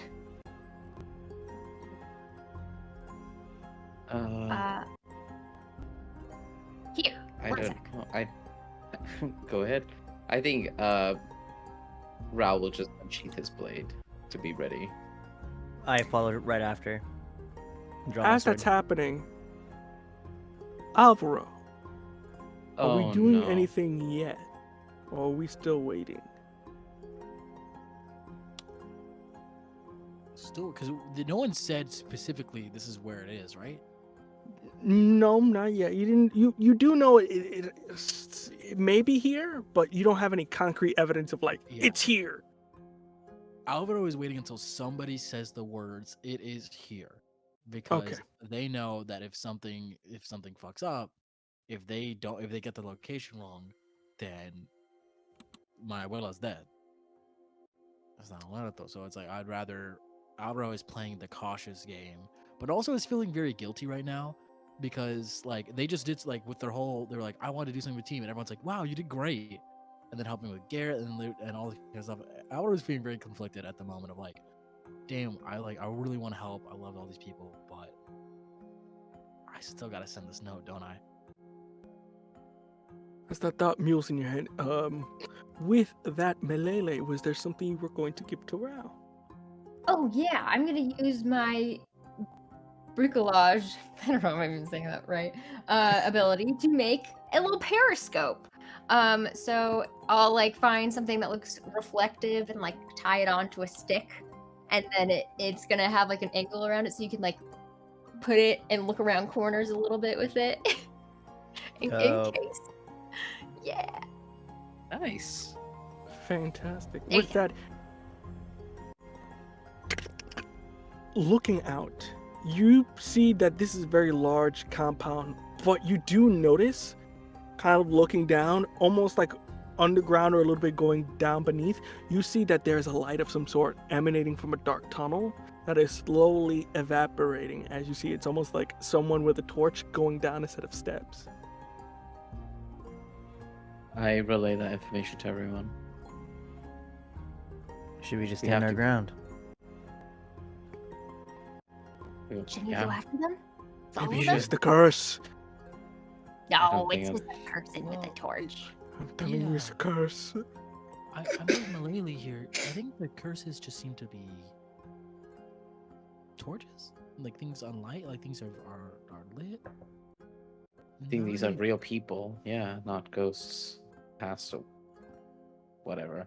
It's not like there's magic or anything. It's not like, fire can be summoned from someone's hands. It's not like, oh yeah, ghost is a really big leap, huh? really. I Brujeria don't is think like- that ghosts are Right. big leap. I just don't think that's the ghost. I'm not feeling any Santeria here. It's not that, I'm telling you, it's like those horror plays, right? It's all oohs and ahs, and then immediately right after, something horrible starts to separate and divide and consume, and then it's going to capture one of us. And you see he's like freaking out, and you start to notice he is echoing a bit with his panic. Shh. Um, Stand your ground. We've come this far. Not just anybody could have gotten into Highburn. Whoever's in here, if there is someone in here, maybe they're worth actually talking to. Either way then, everyone wants to take, who wants to die first? Because it's not going to be me. Lawrence is going to use Magic Eye. For the next hour, you'll be able to see magic, and if there are any illusions, the object slightly flickers, but you don't see its true form. And for magic, it's a faint aura around any person or object currently affected by that. I will say with this, because I know it probably has a range, but for the instance here, you look in the direction in which Rao was looking, and you do see there is almost like an aura, red in nature, almost fiery, kind of like you can kind of see almost like 3D-esque, kind of descending down the wall. And as you're kind of looking at it, you see they immediately stop and turn, almost like if they were looking at you. And Lawrence will just kind of like keep looking. Because clearly they've clocked them. So he's like, well, I'm going to just sit here. What are you going to do? You keep looking and you immediately see it vanish. And you see almost like it going in the ground as it begins to echo around. Who dare enters Highburn? Name yourself now.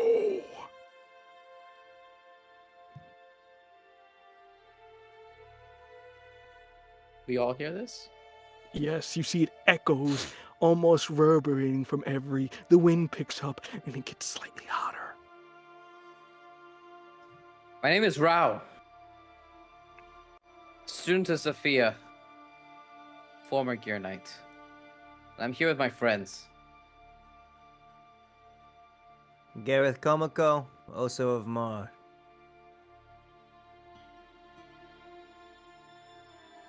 Malali Amara. Just a kid. Why do we keep telling people our names? Lawrence So of stupid. Mar. Only polite. Alvaro Andrade It's always a good thing. of Mar. And Gary of Mar. And this asshole's Gary. Eland. What the hell? Wait, honestly, I think that's actually a good call to reveal Edelin because I everyone. feel seems to like know lying to him. Oh, sorry. True, true. You see, as you say your names, something from a fireplace lights up, and you see slowly crawling their way out, forming what looks like to be a body. Their skin, which is almost hot and coal-like in nature, begins to solidify into something of a red nature. As you can see that they look humanoid in nature as they begin to fully form. They have almost burnt red skin that has sort of the outlines of lava cracks. You see their horns are made out of ash, their eyes bright yellow, and their nose non-existent. You see it slowly approach the most unlikely of people in this group. And this does not approach Rao, who first speaks, but it approaches you, Gareth. What was your name again?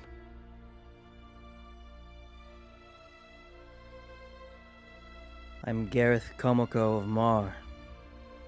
As I take my sword, not the great sword, but I hold my short sword out in front in a sort of defensive stance. And who are you? You see, there's no simple way to put this. As you see, he kind of tilts the sword to the side. I see you've kept my sword in very good shape.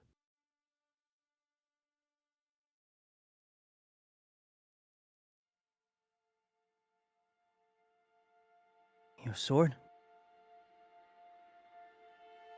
You see Elin gotta go, no, that's impossible. You died.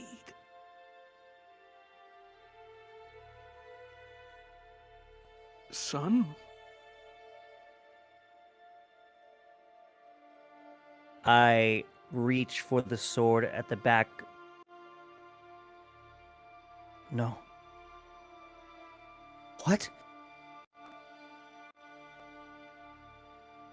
You I have pull it out grown. slowly and just kind of have it down at my side. Dad? You see he kind of opens his arms up. Is a hug proper in this instance?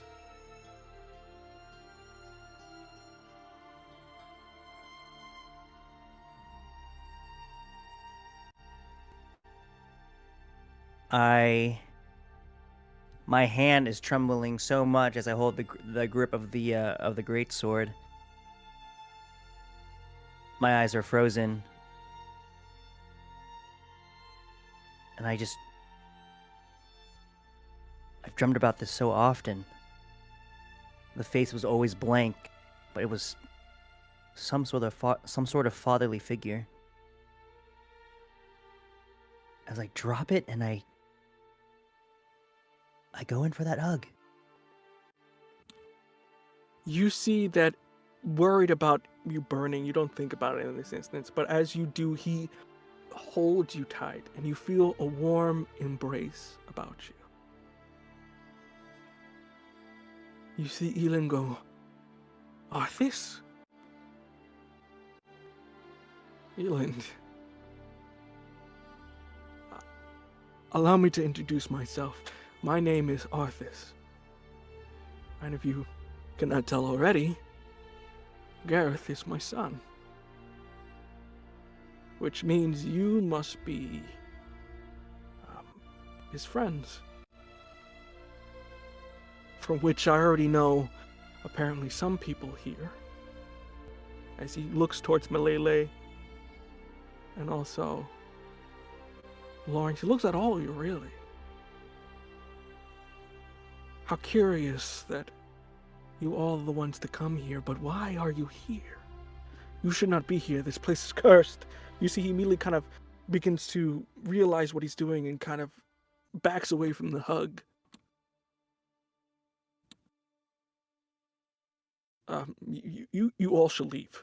And you see he begins to begin to walk down a hallway. We can't leave. Our home was ravaged by a spell that recast. You see We he have- stops, turns around. What do you mean, re? You see his voice booms, his flames begin to grow once more. What do you know of re? They're back. How? So Impossible. they broke out. It didn't work. And who broke them out? I did. By accident. What of Beretta? Beretta. You see the scenario is moving in his mind. You see he's contemplating, he's panicking. You see the flames almost respond to his emotional state as he begins to, in not a sense of anger, but fire begins on his back. Sir, that's not the end of it. Ree's brother is back. He's the real threat. I must check. You see he begins to walk down the hallway downstairs. Why didn't you ever tell me? Why you wish didn't to Mother talk- tell me? He just follow me first. You see he begins to walk downstairs. You see he grabs almost a candlelight as he begins to sort of make his way down.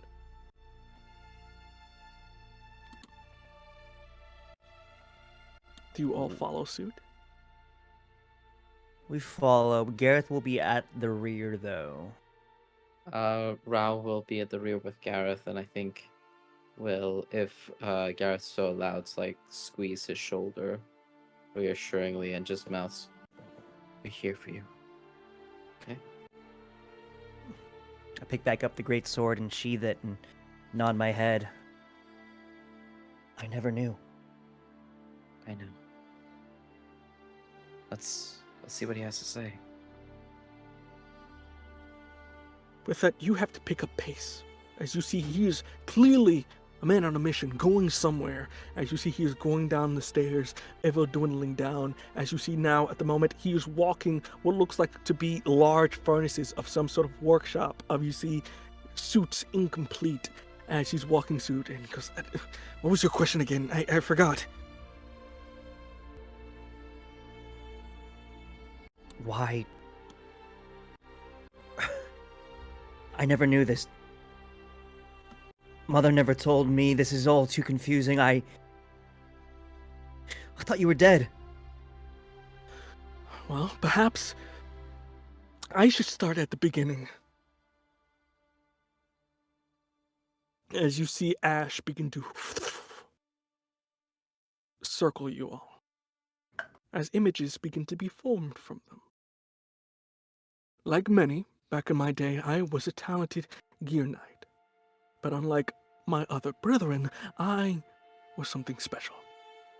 I was one of the guild's most talented blacksmiths, as it shows almost like ash forming into a person hammering away.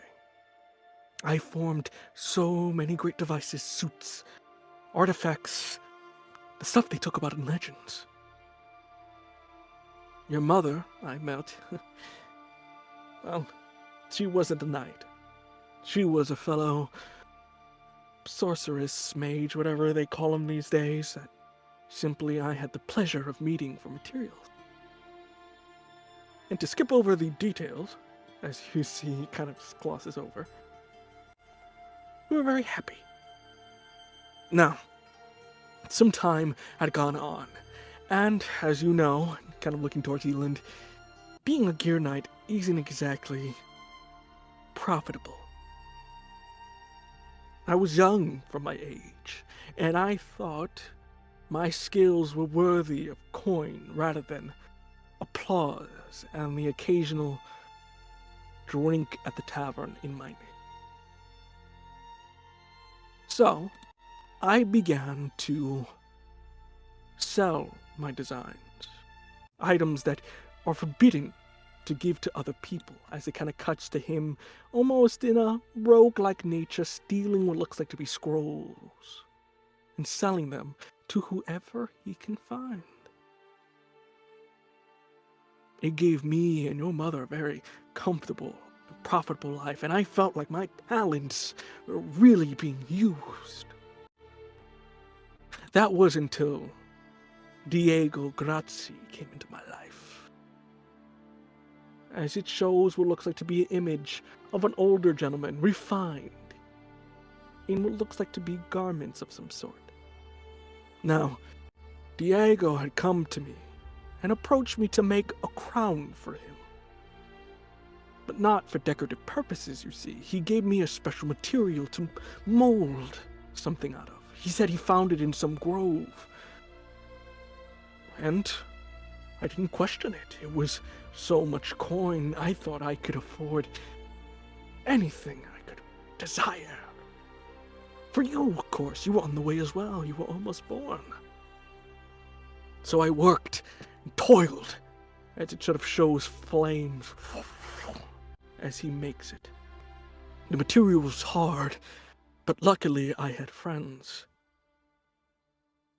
And you see forming two individuals, as it looks like in the shape of Malele's parent.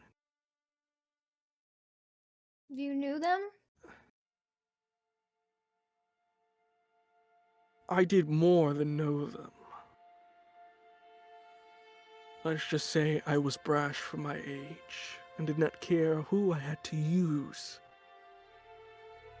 as I fooled your parents into thinking I was making something for the greater good, as you see him talking with them, with his hands and fingers crossed behind his back.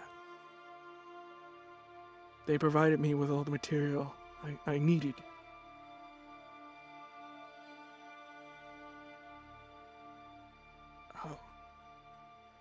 Anyway, continuing walking, I built the crown and delivered it to Diego personally to get my payment. But soon, I found out what its true purposes was, as he found the stone from a grove of some sort, which encased a spirit, which he roughly translated to the Ember Queen, and the free of some nature who was trapped in stone. And with it, he used it to lure the actual queen out, thinking he could control the Nafri and from there make a profit.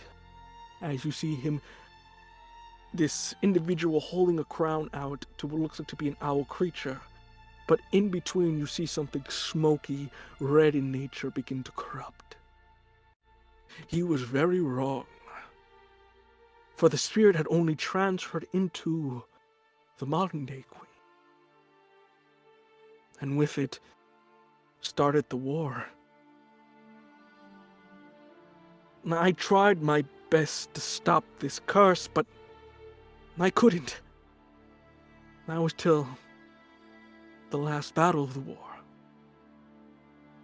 You see, many people believe that it was the paragons who sacrificed their life for the people, but that is not the truth.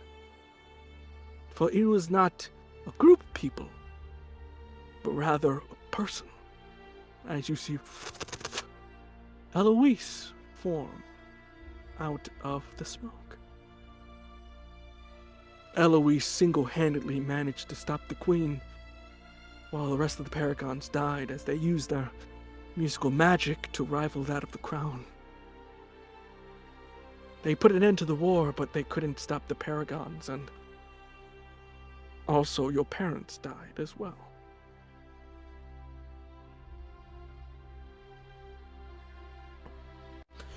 Shortly after the chaos of the battle died down, Diego tried to use the crown again, thinking he could control the power for himself. But as he attempted to use it, the queen's sons, Ree and Elazar, as you see the two owls on the side begin to emerge, found out what happened and struck down Diego in their anger. With that, Elazar tried to use the crown for his own purposes, and Ree would have helped if it wasn't for Eloise, who had put them both to sleep. They weren't powerful enough to kill them, so they hid them, separated them, to make sure that they never reconvened, and they gave the crown to me. As you see, he turns the corner, and you can see what looks like to be in its own little section, hovering ever so slightly, a crown made out of almost hardened lava as it drips fire like liquid from a fountain, and smoke bezzling from the front of it. As soon as Avro sees that, all the blood just drains from their face. If I don't know if anyone to look at would even like either peripherals, they would see that. I think Lawrence does catch it, and because I'm dramatic, magic eye is still on, and I think he would see something glowing at Avro's chest. As you take notice of this, you see Arthas continue. As for me, the council of the remaining Gear Knights had decided that for my crimes, I should be cursed. And they cursed me with the same fires of the wars that I started, as he sort of points to his skin. Forever to roam these halls in shame, never to leave. Hence why I was never there for you, Gareth. I have been alone for all these years, with my mission to make sure that never leaves, as he points to the crown.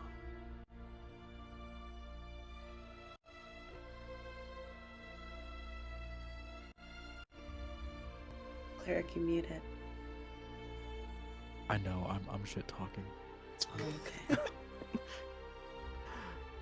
And he kind of goes, but that is why I'm here, and that is why I was never there. So I know it is not a good response, and I know I have abused some of your parents to done, but I've paid enough time as it is. But as I said before, this place is cursed, and you need to leave. As much as I would like you to. So that crown will save Mother? What do you mean save? What happened to Ma?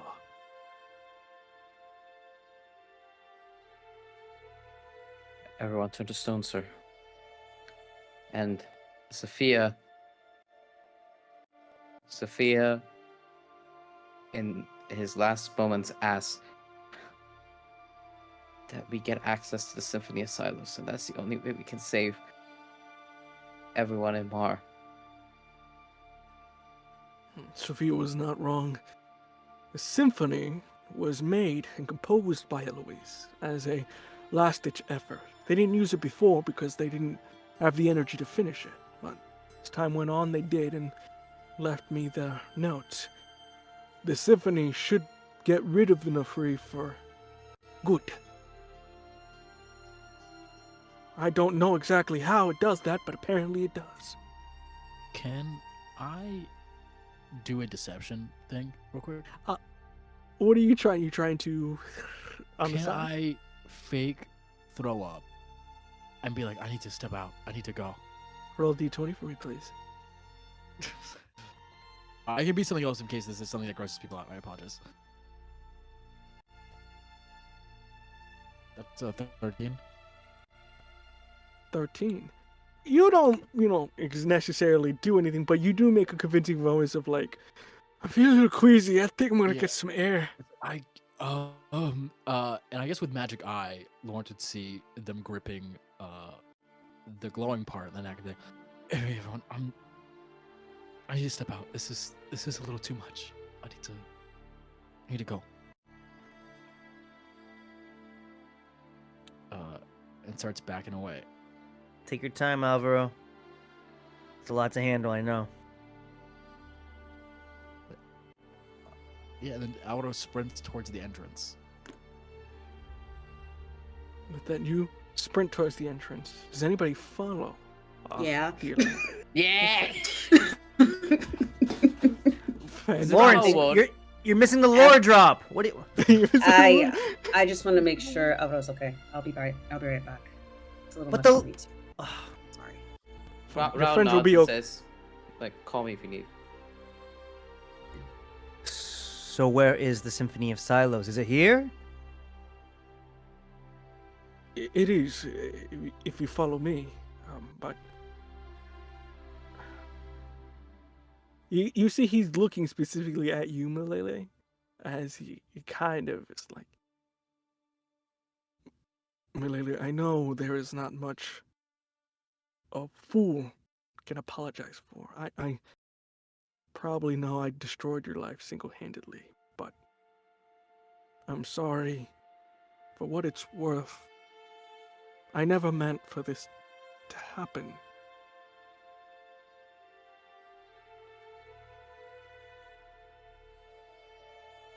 Your parents were good people. They were. And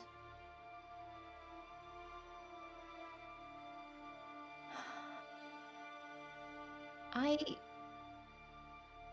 can't forgive you for this. But thank you for being honest, because Gareth has been having a time, and he needed to hear this.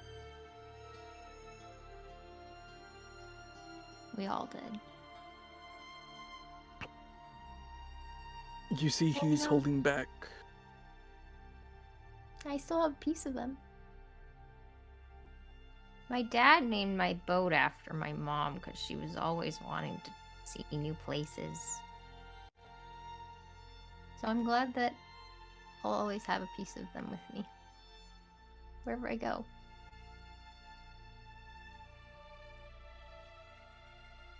It is more than what parents can leave. And kind of looks back at Gareth. Follow me to Eloise's quarters. They left it there. And proceeds to go up. With that, we go on the outside as you are currently at a wall at the moment. With that, what are you doing here? As you kind of come out, you also, Lawrence, kind of following suit. And this, are you kind of waiting, or are you making your presence known?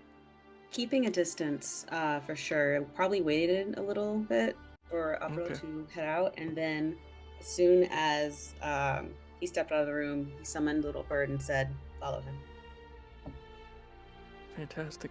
With that, Alvaro, at the moment you think you're in the clear. What do you Alvaro- do? Alvaro runs out and is kind of having like a mini panic attack. Like,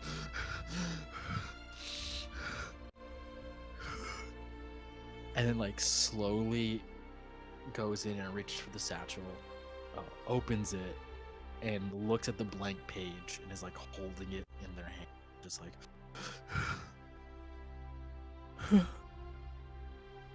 And then like all throughout their mind it's flashing like, this is Garrus' dad. I don't want to betray these people.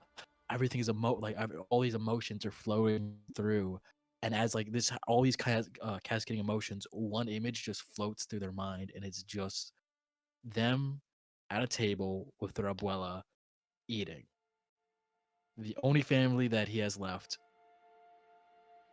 knowing that they're alive. Because if they had been turned to stone, easy would have there was an easy choice here. But knowing that they're still alive, that breaks through every memory, and all that Alvaro takes out a pen and writes, "The crown is in Highburn."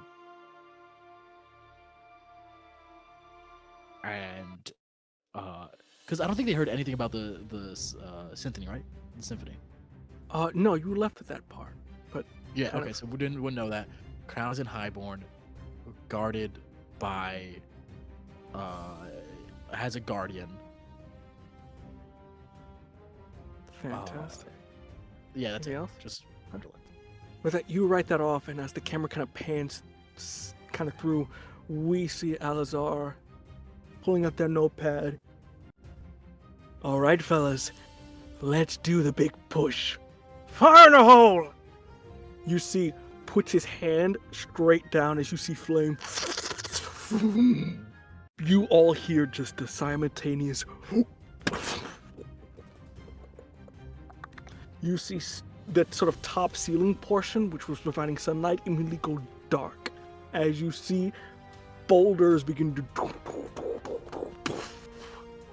As you all hear a large, thunderous sound. With that, my other three people, you all hear this. You see Arthas reacts, going, No, they won't. Ugh. You need to defend. Can you fight? I think Rao looks over at Gareth and goes, I can buy you both time if you want to defend your dad here. We can fight. As I pull out the great sword, and I'd like to extend it towards Arthas. I've never fought with this thing yet. Can you? I've never been able to hold it correctly. I think it's missing something.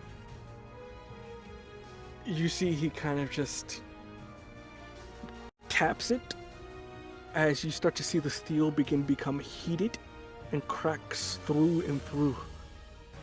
Should be good now. I need you, three of you, go defend the walls. Don't let anybody in. I have to deal with the crown. I didn't want to destroy it because I didn't know what would happen, but it looks like I am not letting anybody else use that damn thing. Of course. We're on it. Go, now. Eland, go with them. Okay. Follow me. We're going to take the east route. It's the fastest. Yes, sir. With that, for our two other party members, what are we doing in this instant? I think as soon as Lawrence sees that and hears like chaos start to happen, he's going to come out of hiding, grab Alvaro by the shirt and just like push him up against the wall, and then take out his oh my gosh, I forgot what they're called, chakram, and hold it up to his neck and say, "What did you do?" I'm sorry. I had to. What I had did you to. do? Yes, my own brother, Lawrence. I had to. Coward. And like pushes him back and runs back inside. I had to. Sorry. As you are running, the both of you, you can see just at the corner of your eye, Lawrence, that you see men are currently filling in. You see they're coming in a group at a moment, as you see a number of them all proceeding down that one lane you guys came through. As you can see, they're kind of war ready, screaming as they're sort of charging towards the gate. In this instance, as we get down, for my 3 party members here, Milele, Gareth, and Rao, who wants to go first? As you guys are at the wall at the moment, you do have easy access if you can jump right down. Getting back up to the wall is going to be difficult, but jumping down to the ground is easy. What are you doing in this instance as you see a group of these Estin Arcus soldiers are charging towards the gate? Rao is going to look Gareth in the eye and said, "This whole time you've had my back. It's time I have yours." And he is going to, yeah, fuck it. It's the time. He's going to use Fiery Avenger. He speaks a phrase of power and ignites his sword in magical flame. And he's going to be back to back with Gareth as Gareth leads the way and carves the path for us. Yeah. Are they on the other side of the gate? So like they're not really in contact with us quite yet? It's like a bridge at the moment. They're in the middle of the bridge, and you're at the gate where they're trying to Okay. get to. Malele, you ready? Mhm. As I'll ever be. You got lots of things. Let's do this. As I'm back to back with Rao's fiery sword, I finally can hold this great sword like it's a feather. As I twirl it around, it's sapphire blue, like it's like veining through the sword. As I just like something just takes over. Like I don't really have control. As I sort of I kind of like just swing it underhand the sword, and like out comes this a road of ice. It just begins to like cascade out of the sword towards the group of people, as I begin to sort of just glide and ice skate along there. And I'm gonna go ahead and use charge, and so I'm going to lock your gaze on a nearby destination, summoning all of your strength to charge toward it. I barrel through any foes in your path, knocking them down and dealing 1 damage to each of them. Fantastic. It doesn't say to. Does it say to? Yeah, I think it's a. I think I do roll. roll. Yeah. Or it doesn't say to roll, but creatures you knock down are dazed and cannot use special abilities during their next turn. All right, so roll for me real quick to see. If, Okay. let's see how many we get here. That is a 10. 10. In this instance, you notice that charging will get a number of them. But since this weapon is a little bit more magical in nature, and you remember there is a wooden bridge that is connecting the bridge and the keep, if you charge ahead, you might weaken this bridge in a sense, which would make it harder for you to get back or for them to come back as well. So either you can continue to charge in a normal way, in which you can retreat if need be, or you can go straight in and make it a little bit harder.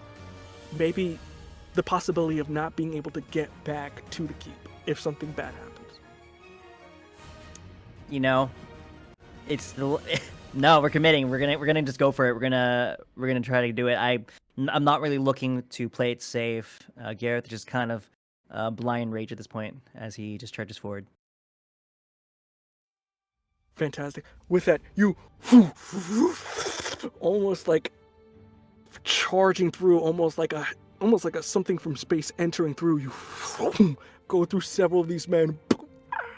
As you see just men fall down as you begin to. With that, Rao, you're coming behind. What are you doing? I'm behind, and literally any folks that come up towards Gareth who are trying to like pincer him because he's charging ahead, as Rao's catching up to him, he is going to like cut down anyone else who like tries to pincer Gareth using my sword. So it'll just be a like attack stuff. All right, D20 for me, please. D20. Please. Okay. Ooh, nice. 16. With that, you follow suit, providing backup. You see one of the guys have a really nice shot on him, but before they're able to use it, you kind of cut their bow in half, immediately deck them in the face as you see they kind of retract back, providing cover. With that, Milele, what are you doing in this instance? So, after watching them go through their anime weapon activation sequence, Milele just and picks up. We're gonna use a makeshift weapon. We're gonna use bricolage again, and I'm gonna pick up like a board that like fell off of the bridge a little bit. And we're just gonna and hold up and wait and smack it at anybody that's coming over this Whack-a-mole. way. Roll Yeah, D20 we're for me, whack-a-mole. please. Okay. So we got a goalie here. It's a 12. 12. With that, you see like 3 guys are like, what are you gonna do with that? You're gonna hit me upside the head, but I'm wearing metal, stupid. Gong. You see the 3 of them get hit, just helmets spinning around. With that, as you 3 are fighting, holding it, at this moment, Alvaro and Lawrence, what are you guys doing as you get to the mouth of the bridge? Alvaro is like limping behind. Is like, I don't think he's barely ever since like thrown to the ground. Because if they have to run, I think Alvaro would have is like on the ground, kind of like crying or like walking back slowly. And I think Alvaro turns, kind of like screams out, and is like, I did what you asked. Where is she? And just like kind of screams out that, which I think would be loud enough for the other 3 to hear. So with And that, it's that's just, your like, turn. screaming that on repeat. Yeah. Yeah. As you're screaming that on repeat, Lawrence, I will say in this instance, you see as he's screaming out, you see a group of men almost like charging from the side. As you see some of them kind of went on the side, cliff side, a little bit dangerous, but they're able to make their way through. As you see one of them has their sword and is getting ready to just slice at Alvaro. Lawrence Do what you want. is going to. I think, to backtrack a bit, hearing everything that Auro has said up to this point, he's kind of put 2 and 2 together. He kind of sees the motivation and why he did it. And hearing them say that and then turning, I think he turns like back to look, and maybe like that's when he sees the person going after Alvaro. And he'll like reach for his chakram, hesitate, and then just go, fuck, and just throw it at the guy. Roll D20 for me, please. Let's go, Lawrence. Do it. That's an 11. Ooh. 11. Ooh, It succeeds. nice. You just barely make it in there. With that, you throw one of your knives at the guys. You see, as you see, catches the arm, and with that, you kind of see him kind of stumble back. With that, Alvaro, you see that there's like 3 men that are kind of beginning to make their way onto the platform. As you see, your life is in danger. Falls Really on their back danger. and is like doing that like crawl backwards, like it's like not really, it's like panicking kind of thing. Is crawling back towards Lawrence. All right, fantastic. As you guys are doing that, the enemy goes up. And immediately, as you are fighting, you can hear Gareth from the other side going, "Hey, milkman!" As you see the small little ball come up, you see Marcy. I see you got a shiny new sword. Let's see if you know how to use that thing. As you see, he immediately almost launches what looks like to be some sort of like zip line or whatever, and uses it to kind of build up speed in your direction as a little ball. With that, immediately hits you square in the chest as you just feel like almost like being hit by like a heavy metal dodgeball.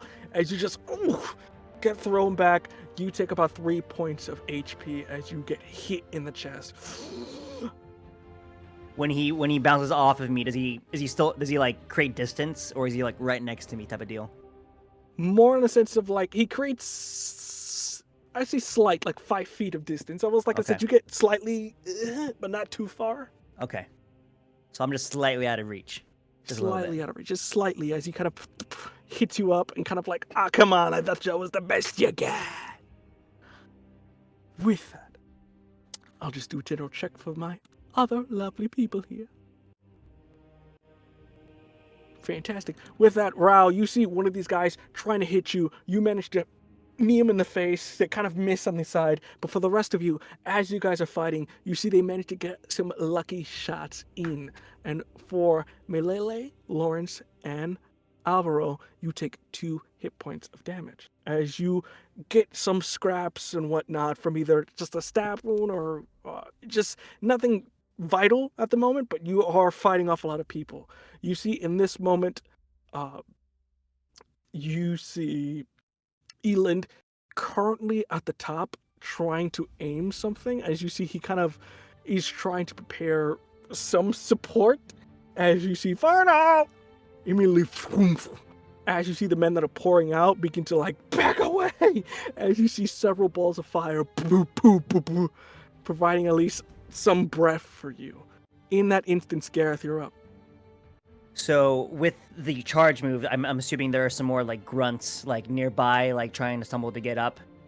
Yeah, you see they're trying to like pick themselves up. At some point, Yes. you also see that others are trying to just not look in your direction and are immediately just trying to get inside. You see that half of them are fighting you guys and the other half are just trying to Right. get in the way. Malele is putting a strong goalie defense as she's just Clocking Marcy, I'm gonna just cough out because I just got hit. The wind got knocked out of me. Let's make this a little bit more even then. As I go ahead and I cast my sword up, and a pillar of ice begins to thrust out of the ground and kind of get me up like a whole 2 floors. And then as that happens, my Gear Knight leg like piston jumps me up into the air as I begin to use my whirlwind attack as I sort of slice that pillar into 6 slices as it begins to slowly fall onto all of the other grunts on the way down. So I have to roll again. It's kind of like wild attack, so let's see how Yeah. well I do. That is a 19. So you hit all of the enemies within reach. with that. You see the like, what in the night? Just Yeah, I'm like immediately- whirlwind spinning as I'm carving, and yeah, it just falls. You see, they're dodging out the way. You see, he sort of tries to spin out the way. He gets hit with some of the ice.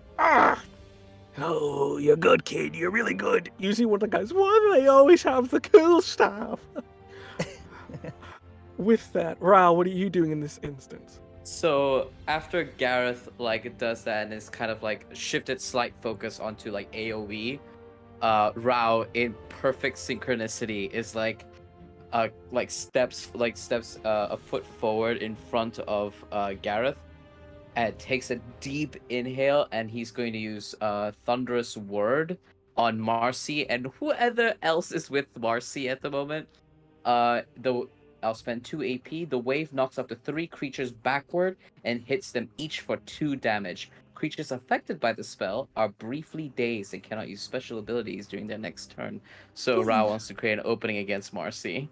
Please roll that for me. Okay, that is the tough choice. I rolled a 10. I'm rolling a lot of 10s today.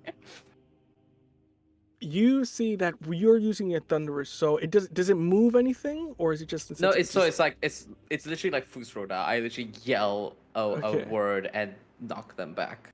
I would say in this instance, pretty simple setback. Your friends are on the way. Like, specifically Gareth, because Gareth is really like 1v1ing Marcy right now. So you Mhm. can get rid of them, and maybe Gareth can, pick themselves up. But if not, Gareth is going to be in this sort of blowback that you're doing. and there's no Aren't real you way scared? to sort of maneuver it. So because it's like there's only so Coming by much. surprise too, yeah. Yeah, I have faith in Gareth. I'll commit. Gareth can handle this. All right. With that, Gareth, you do take 2 here Mhm. because you are getting hit by this. But with that, you get you feel it in the back. You're like, what the hell? You get pushed off. You see, in this, you clear several of these guys. As you see, they just get blown back, and it's almost a crater below, so it's not like they can pick themselves back up. You can hear at one point a windhelm as they sort of go down into this depths. In this moment, you can see Marcy not looking great. You see maybe a little bit less than half, as you see just okay, all right, you got something to kick your ass. Want to get back up? In that moment, Milele, what are you doing? As you see, it is dying down, and you've kind of gotten rid of everyone, but you do see behind you that several of them are going after Lawrence and Alvaro. I will run up behind those and try to be really quiet about it before I thwack them on the head. Please, a roll to attack. Whack 'em. Okay, Bonk, bonk, bonk. that's a 9. A 9. No. With that there, you can proceed and you can attack these people, which will clearly give your friends the advantage. The only issue is the position in which you put yourself in is close to the edge. And if one of these guys get the bright idea to just boop, you're falling in that chasm. So you can position yourself in that instance and get these guys, or you just keep to your spot. I'm gonna do it. All right. We're daring. that, Here we you go. We're all position hard yourself. committing and doubling down. If I die, I die. With that, you immediately come up. You see one of the guys is going to get on Lawrence, but with that, Lawrence, you immediately hear, poof, what the hell? As you see, just getting viciously beat with just a plank. There's a little bit of a cackle from Lady as I'm like, You see Elin from the top. You're enjoying that too much. It's a little bit concerning. With that, it is now Alvaro's turn. What are you doing? As you see these still small amount of guys, they're trying to at this point, are like, this is hopeless to fight against these people. There's a person with a freaking stick here that's beating us, so they're just trying to get into the gate right now. They're just trying to get inside. Alvaro will get up and I think lunge at some, and like in a panic, kind of just lunge to afflict somebody. Mhm. Actually, no, to knock somebody. No, wait, is it not? No, corrupt. That's the one. Create a wound on them. So All right. we'll just like be panicking, just like reach out in a panic to just touch, just like grab on the guys to do that. Roll to attack, please. All right, so I've been warming you up. So Warming. 12.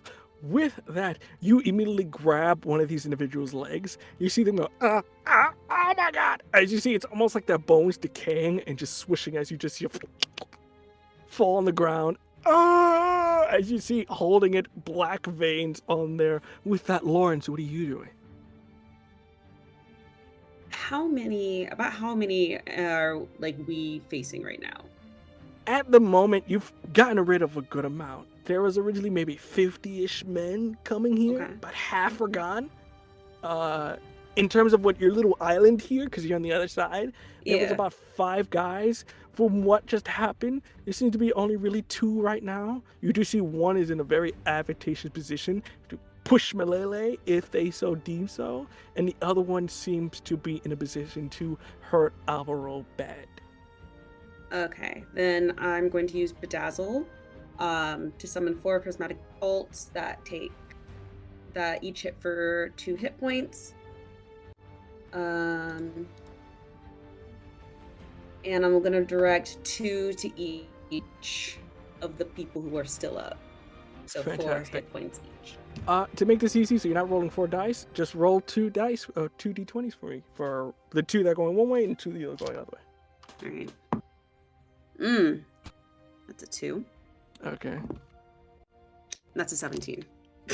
I'm gonna do something little something here. I thought so. Okay. Below 20 or above 20. One is gonna be for Malele, one's gonna be for Gareth to see which one gets hit here. No. No. No, Anything no, but it, please. bruv. Wait, so wait, what do I do? Hit Wait, by what- blade? In terms of which enemy is going to be a threat, because they go next. So either you Hmm. deal. So for my instance here, to make it interesting, for what number do you want to associate with Malele? Below 10 or above 10? Leave it like Those a are my coin hits, toss. right? Yeah. So if it hits it, then they're fine. Okay. Then yeah, I think. Yeah, I think that I'll do the above 10 to hit the one close to melee. Okay. Above 10 is Malele. Below 10 is Alvaro. I got a nat 20. So with that, really, I was gonna go for Gareth, but no, it's not.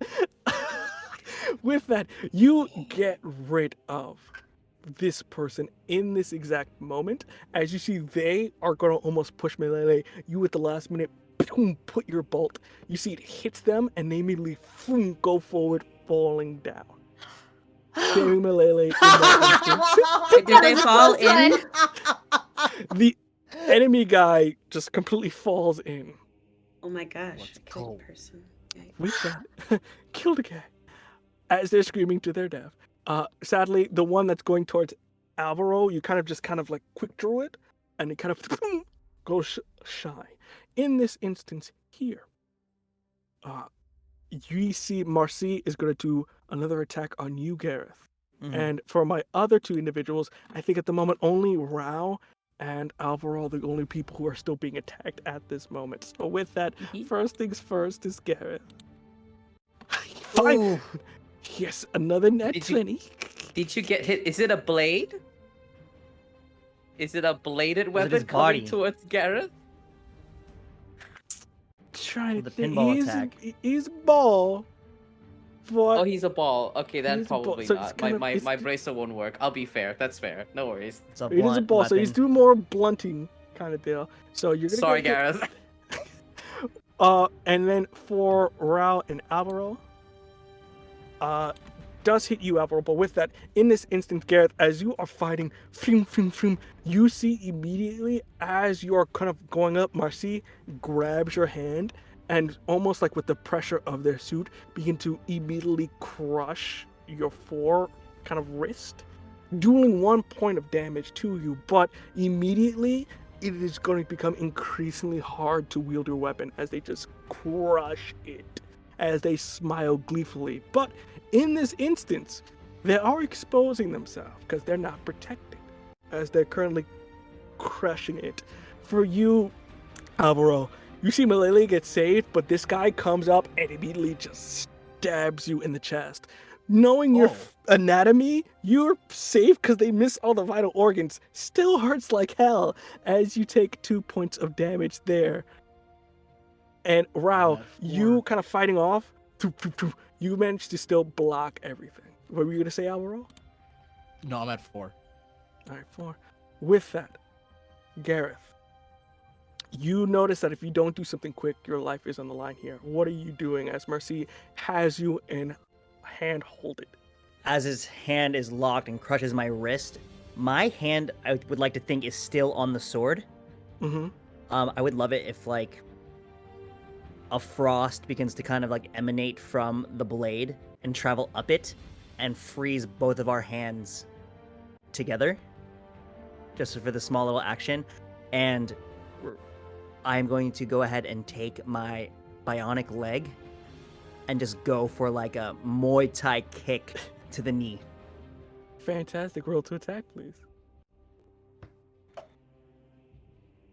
That is a 6. 6.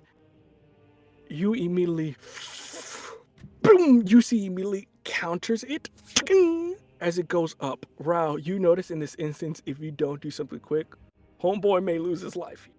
As you see, he's got him in all the right places to just finish him off.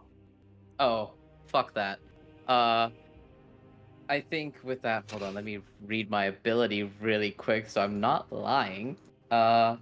Yeah, does do an additional point of damage. Cool.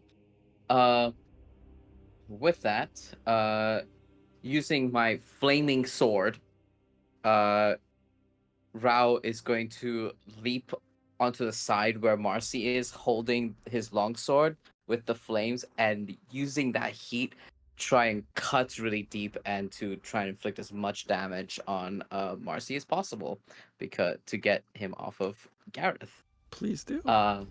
Excellent. Okay. So No this will do an pressure. addition. I believe swords do 2 points of damage regularly, or is it just 1? I believe it's 2. In this instance here, you gotta kill him because he's almost like dead. So you're in this Okay. instance. If you hit, he's good. If not, Yeah. it's gonna be tough. It's gonna be Yeah. rough. Cool. I'm not gonna try to instantly kill him, but I do want to maim him. So Yes. let's see. So you'll put him out the fight. Natural 20. Let's go! Let's go! The You power! Describe to me how you take this man out the game. I think like seeing Gareth's like Muay Thai kick have an effect but not enough, and watching that ice freeze his hand and the pressure cracking his friend's fist, Rao flashes back to a moment where he couldn't help Sophia, as he watched helplessly as Sophia was crushed by stone and rubble, and he just wordlessly leaps, holds up his longsword as it charges up like hotter and hotter from his anger and rage at himself, and just slices through like a lightsaber down into the armor of Marcy and knock him to the ground, probably like burning his shoulder and his arm. With that, as you just toss him aside like almost garbage. You see the rest of the men seeing like, nope, and we say, retreat, they're too much. As you see, they all begin to run away. And Rao will hold his still burning longsword at Marcy's neck so he can feel the heat, and he says, stand down, or I will end it here. As you say that, you begin to hear the wind. You see flames of wind. You see Marcy give a sickly smile going, you may have big guns, but we got the big gun. As you see forming almost at a fiery portal, Alazar. Coming out, their eyes gleaming with this red, and in tow with a sword right at the neck of the individual, we see Alvaro's grandmother Paulina within killing distance as he goes, all right, kids, you have had a very good little game of defend the castle, but now it's time for the grown-ups. Now, tell me where my fucking crown is before Grandmama gets it. Alvaro will run out and kind of just like run in between and yell at Alvaro. Like, I told you where the crown was. I did exactly what you asked. You said you'd let her go. And I will, my boy, I will, as long as I have that crown in my hand. Now, I am a creature who is losing their patience shortly, so if you be so very kind and to give it to me, and I know that sickly piece of shit known as Arthas is in here, so if you be so kind and stop skulking in the shadows like a sad little boy and give me what is my legacy. You see, it's almost a moment, but you see echoing as your father, Gareth, begins to form. I am not giving you anything.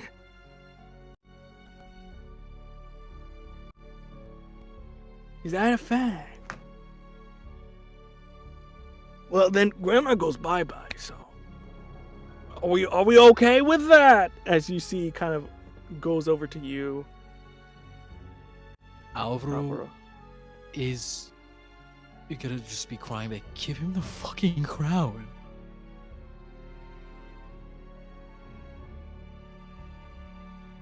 I will say in this instance, there is 2 individuals he looks at for confirmation of what action he should take.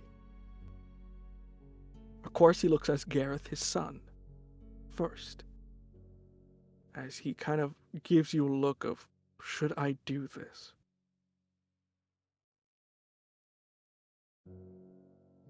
Please.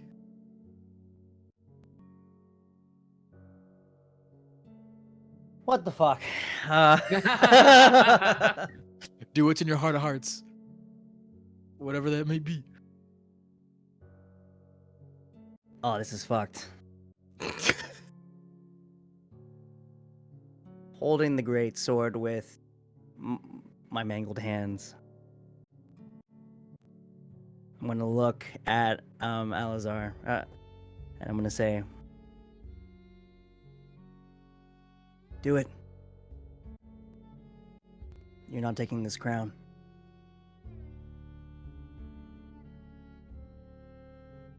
And as he turns from that decision, as your opinion is important, there is somebody else here who he rather value, not in a sense of rather values more, but in this instance feels like they have a little bit more of a higher say.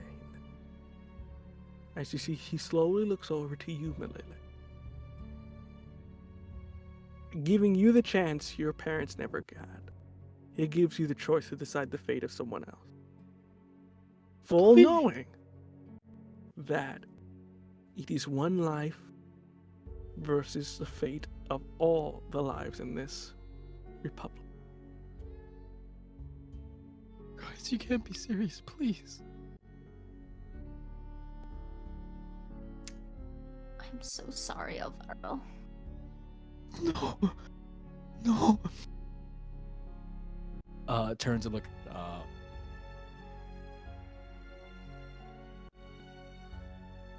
You can't give me to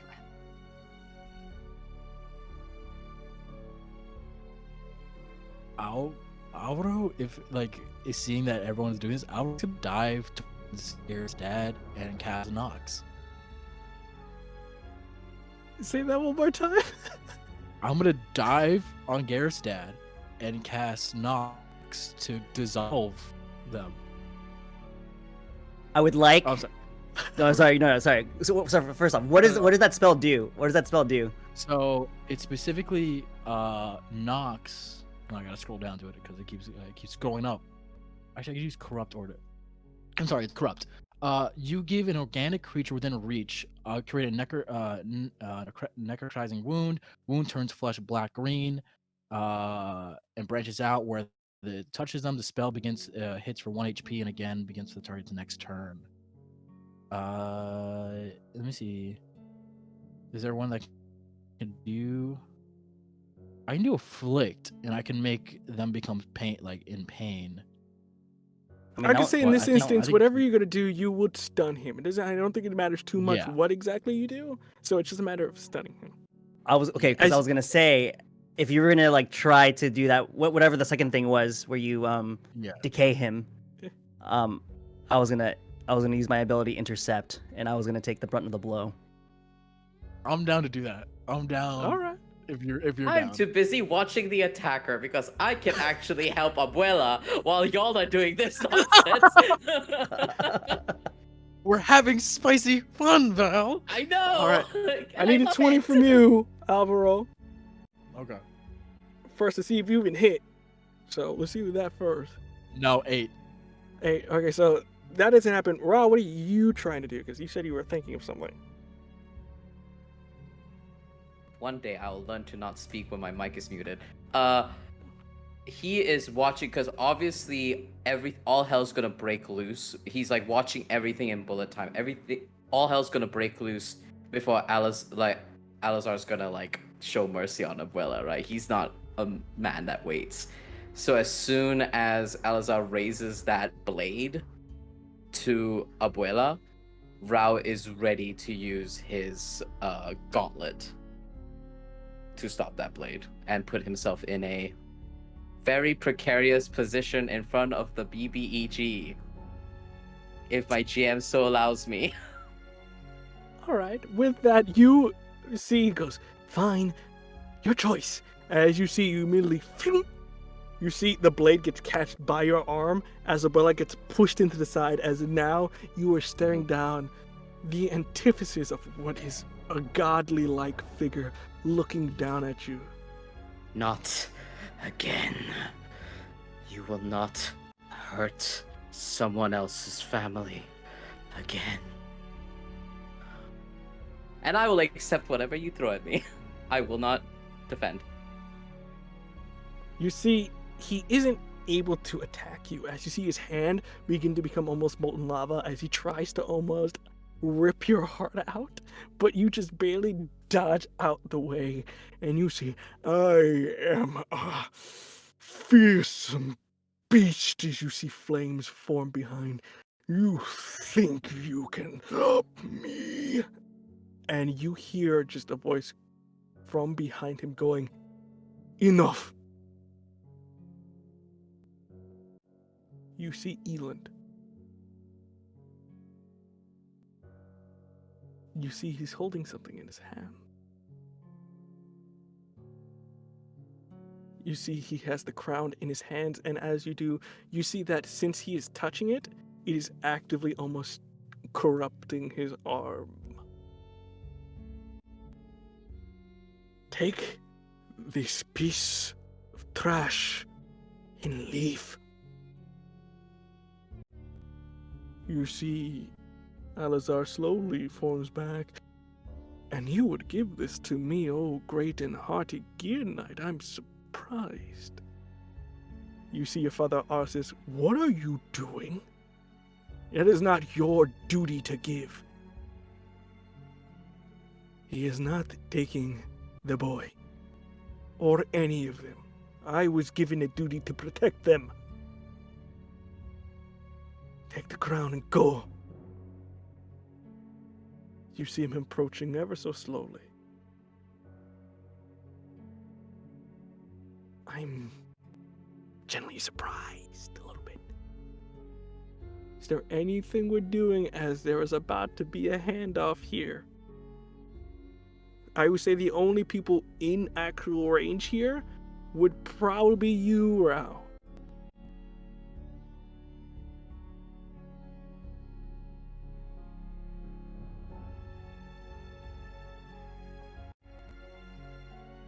Evens, I intervene. Odds, I respect Eland's jurisdiction. The dice have spoken. It is evens. Rao watches this approach happen, and his memory burned and seared into his mind was Sophia's last words. His brother is worse. His brother is worse. Provide backup.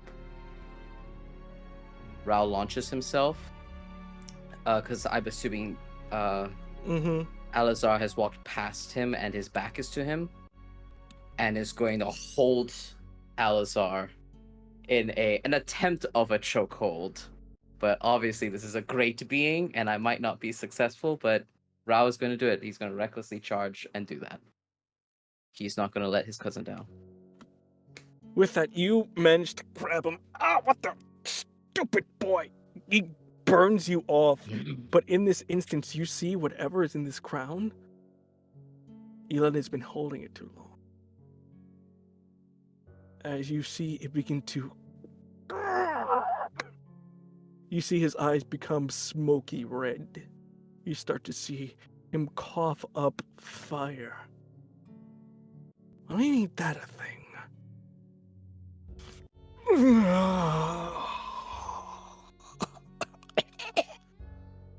Coughing out. Who is there? Mother, it has been too long. Alazar, you have brought me back in the body of a mortal.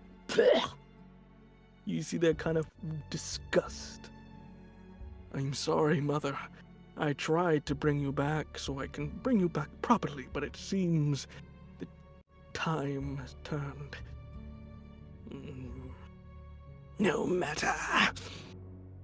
You see, they kind of almost force move you to the side, Rao, like you are nothing. Too long have I been entrapped in that accursed crown. Yes, Mother. Now we can finally fulfill your dream. Yes, my son. And who are these pitiful beings? You see looks in all of your directions.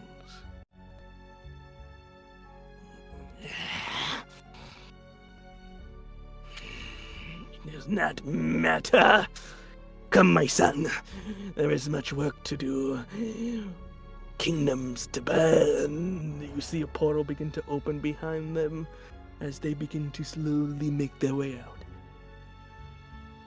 You see Alazar begins to go forward. He goes, Mother, yes, the mortals.